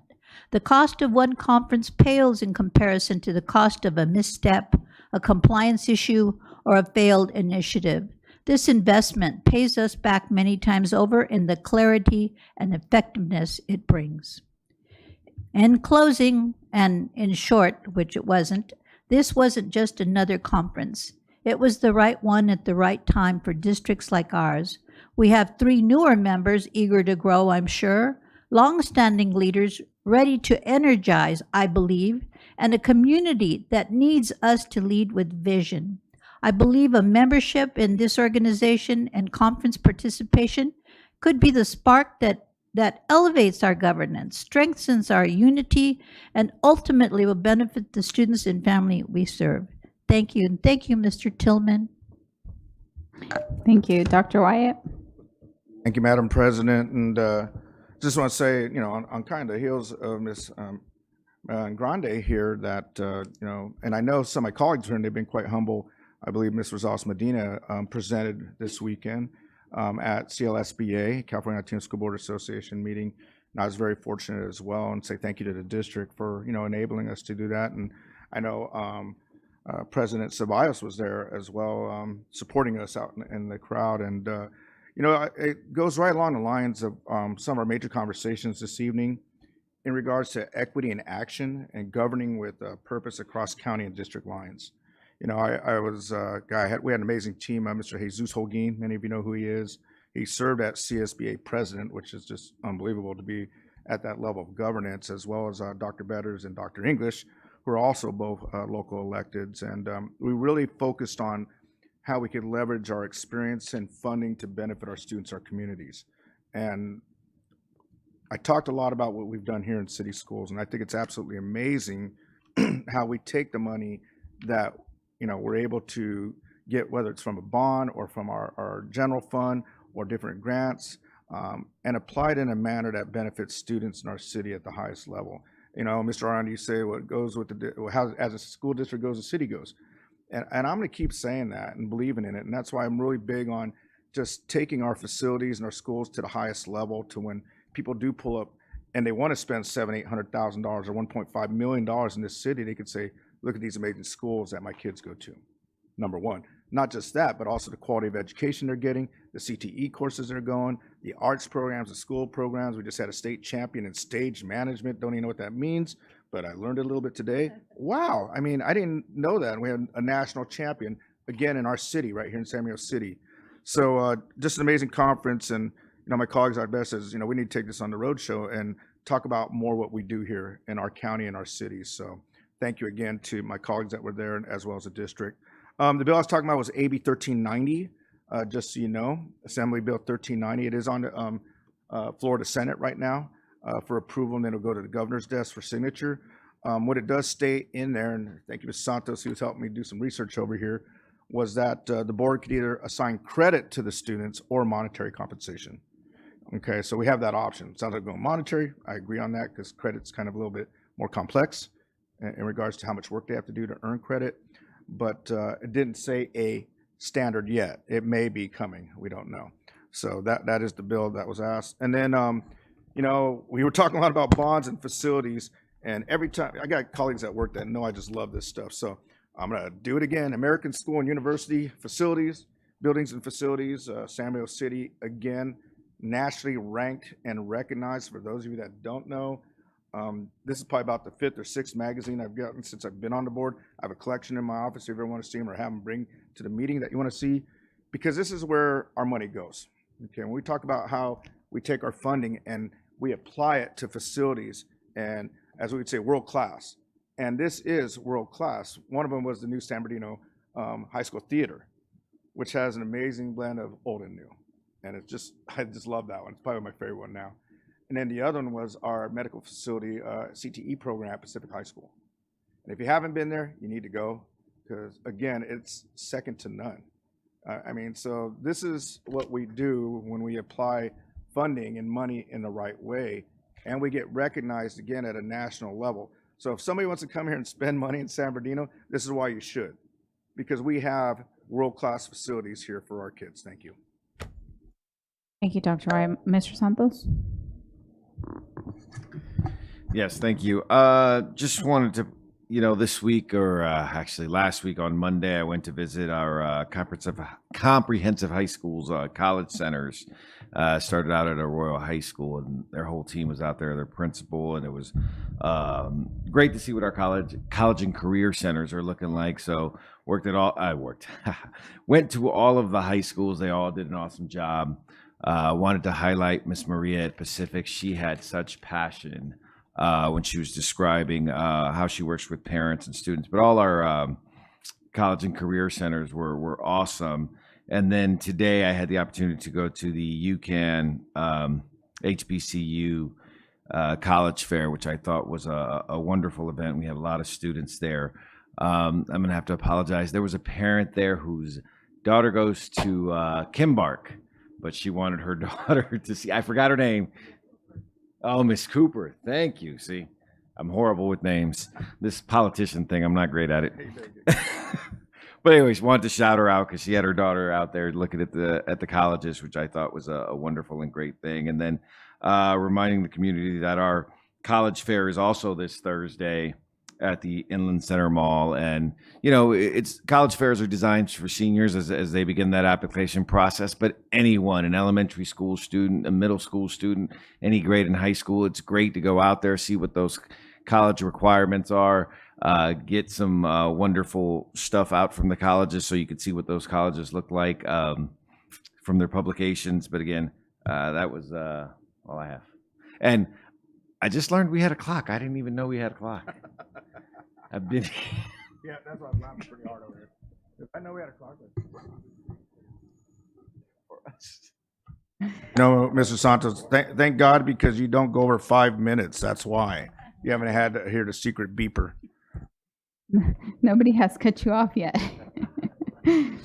Awesome. I just want to also just take a moment to say Feliz Dia de la Independencia for Mexico. I know today is the actual day, and then actually is my sister's birthday as well. True Mexican, right? Yeah, and I also, want to just say I truly appreciate you all, my colleagues here on the board. I really appreciate the conversations, that we have, behind closed doors and even here in the open. And, as evidenced today, we may not agree on, how to, what we want or, things like that. But I think I feel really good, even without the policy passing. I actually feel really good and really great because we had a really good conversation around it. And again, I think we all just want the best for our students and for the community. And so I really I don't say this enough, but I really do want to say thank you and just want you to know how much I truly do appreciate each and every one of you. I also wanted to, as Dr. White has already mentioned, we were at CLSBA this past weekend, and I just wanted to also share. It was a really good conference. I attended both presentations, the one that Ms. Medina was doing and Dr. White as well, and I really enjoyed myself there in the audience listening to, what they had to say and what they had to present.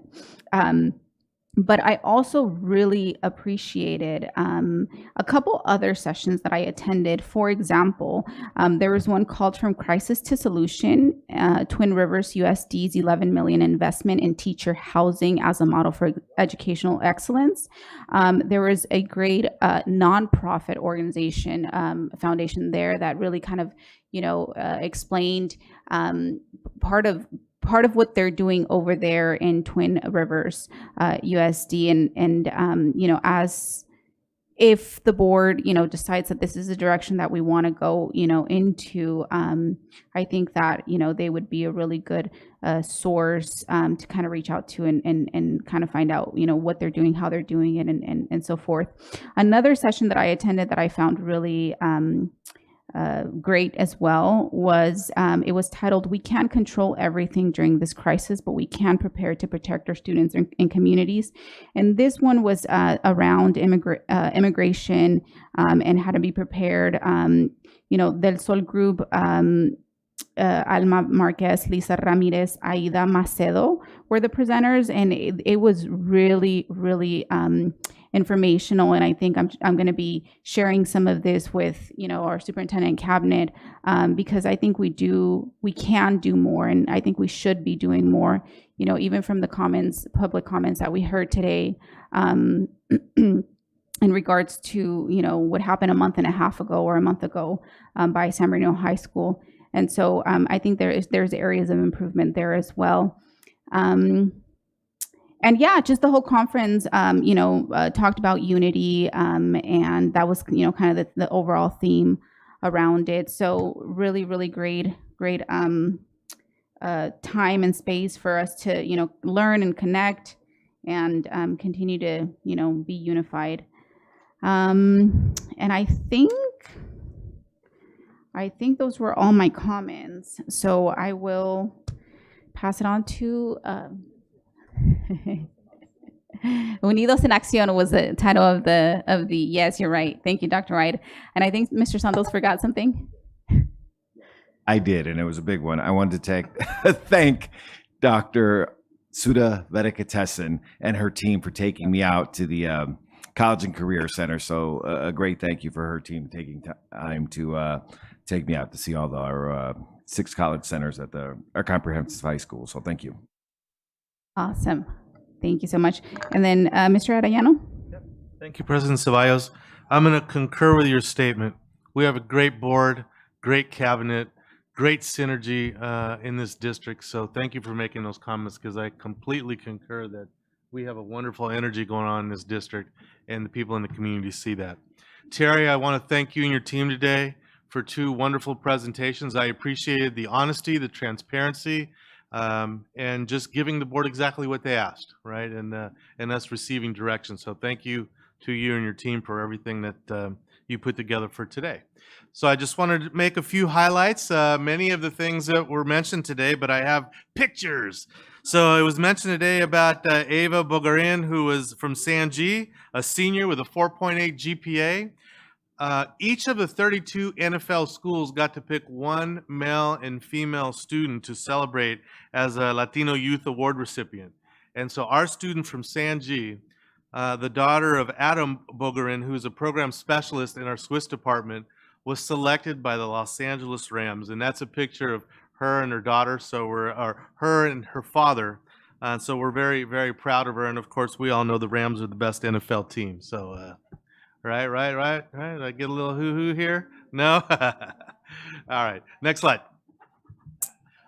This one is my favorite topic today. This is beautiful. So at our District African American Parent Advisory Committee, Director Will Greer, Program Specialist Lawrence Hardy, connected with our adult education program with Principal Raul Pedraza and John Carranza, the Vice Principal, to bring our student barber programs to the DAPAC committee and provide haircuts prior to the meeting. And I just thought that was just a wonderful idea, where 2 of our departments come together to serve the best interests of our community. So kudos to Dr. Greer, to Lawrence, to Mr. Pedraza and Mr. Carranza. What a great idea. I love it, bringing our community together. Great job, everybody, on that one. Next slide. And I too want to brag a little bit about our Board of Education. They help us shine out in the community and across the state. So I appreciate that, Myra Ceballos and Dr. Scott Wyatt and Abigail attended the California Latino School Board Association, the Unity Conference in San Diego. I heard a lot of great feedback on Dr. Wyatt's presentation that was titled Equity in Action, Governing with Purpose Across County and District Lines. And then Mrs. Medina also presented Local Impact, Statewide Change, the California Educator Diversity Network effort towards a more diverse educator workforce. So thank you all for representing our district well, for sharing your wisdom, and like Mary Ellen said, for making the effort to continue to learn and grow as a board member. So kudos to all of you. Appreciate it. Next slide. And of course, I got to get Mary Ellen in there. She attended the Council of Urban Boards of Education in Los Angeles, CUBE, and Mary Ellen came back excited, man. She started giving me new research I had to read, prospective speakers I need to bring in, and effective programs that I need to reach out to. But that's what's great about these conferences, right, is you get to find best practices that either we can emulate here or we get to share the best practices and some other district gets to learn from us. So thank you, board, for your continued effort. Next slide. If you remember, Scott Smith, our program specialist in physical education, is building on the model that Terry and Marcus had put together in putting together the department softball game, which created a lot of unity, brought family together. So Scott is committed to putting together 4 district events. The first one happened this last weekend. It was the cornhole competition. And here are the winners. Third place was Joe Burton and Shanad Fongame from IT department. Second place was John Applegate and Brian St. George from the IT department. And first place was who you see there, Scott Smith and Paul Locke from secondary education. So it was a great event to bring employees together on the weekend and their families. Good stuff's happening. The next event is October 25th at Del Vallejo, and it's pickleball. So there's different divisions. I'm going to play in the novice and the senior. In the novice, Mr. Tillman and I are going to take on, you ready, Mr. Tillman, to play pickleball? You're going to play us. I don't hurt people's feelings anymore. I don't play. Let's do races. I would race. But hey, I invite, if anybody on the board wants to team up to be part of the pickleball, let us know. It's just a fun day.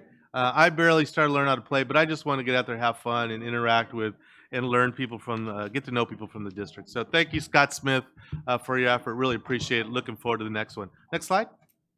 And then today, I had the opportunity to be at San Andreas High School.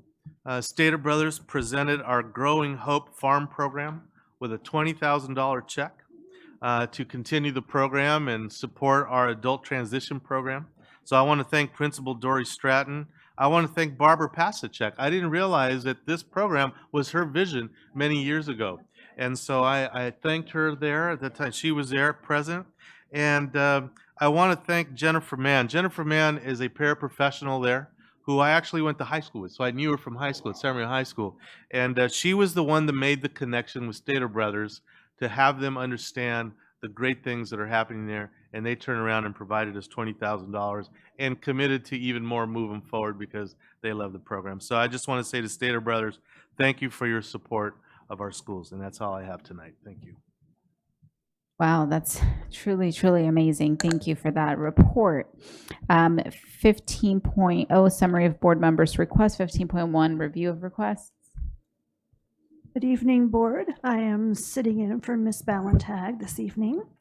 And the first request we have is from Ms. Rosales Medina, and it was regarding the bond presentation. She requested consensus for the survey to hear from the community regarding the bond, and consensus was given. Mr. Tillman requested that the survey reflect the community and that it is done by a reputable bond specialist, or not done by a bond specialist, but a survey specialist, asking people about their concerns. Ms. Alexander requested information on the residency survey that went out and whether or not we are partnering with the city to offer available resources. And that is all I have. Awesome. Thank you so much. 16.0, meeting adjournment. Moved. Some bits moved and second. Have a good night, everyone.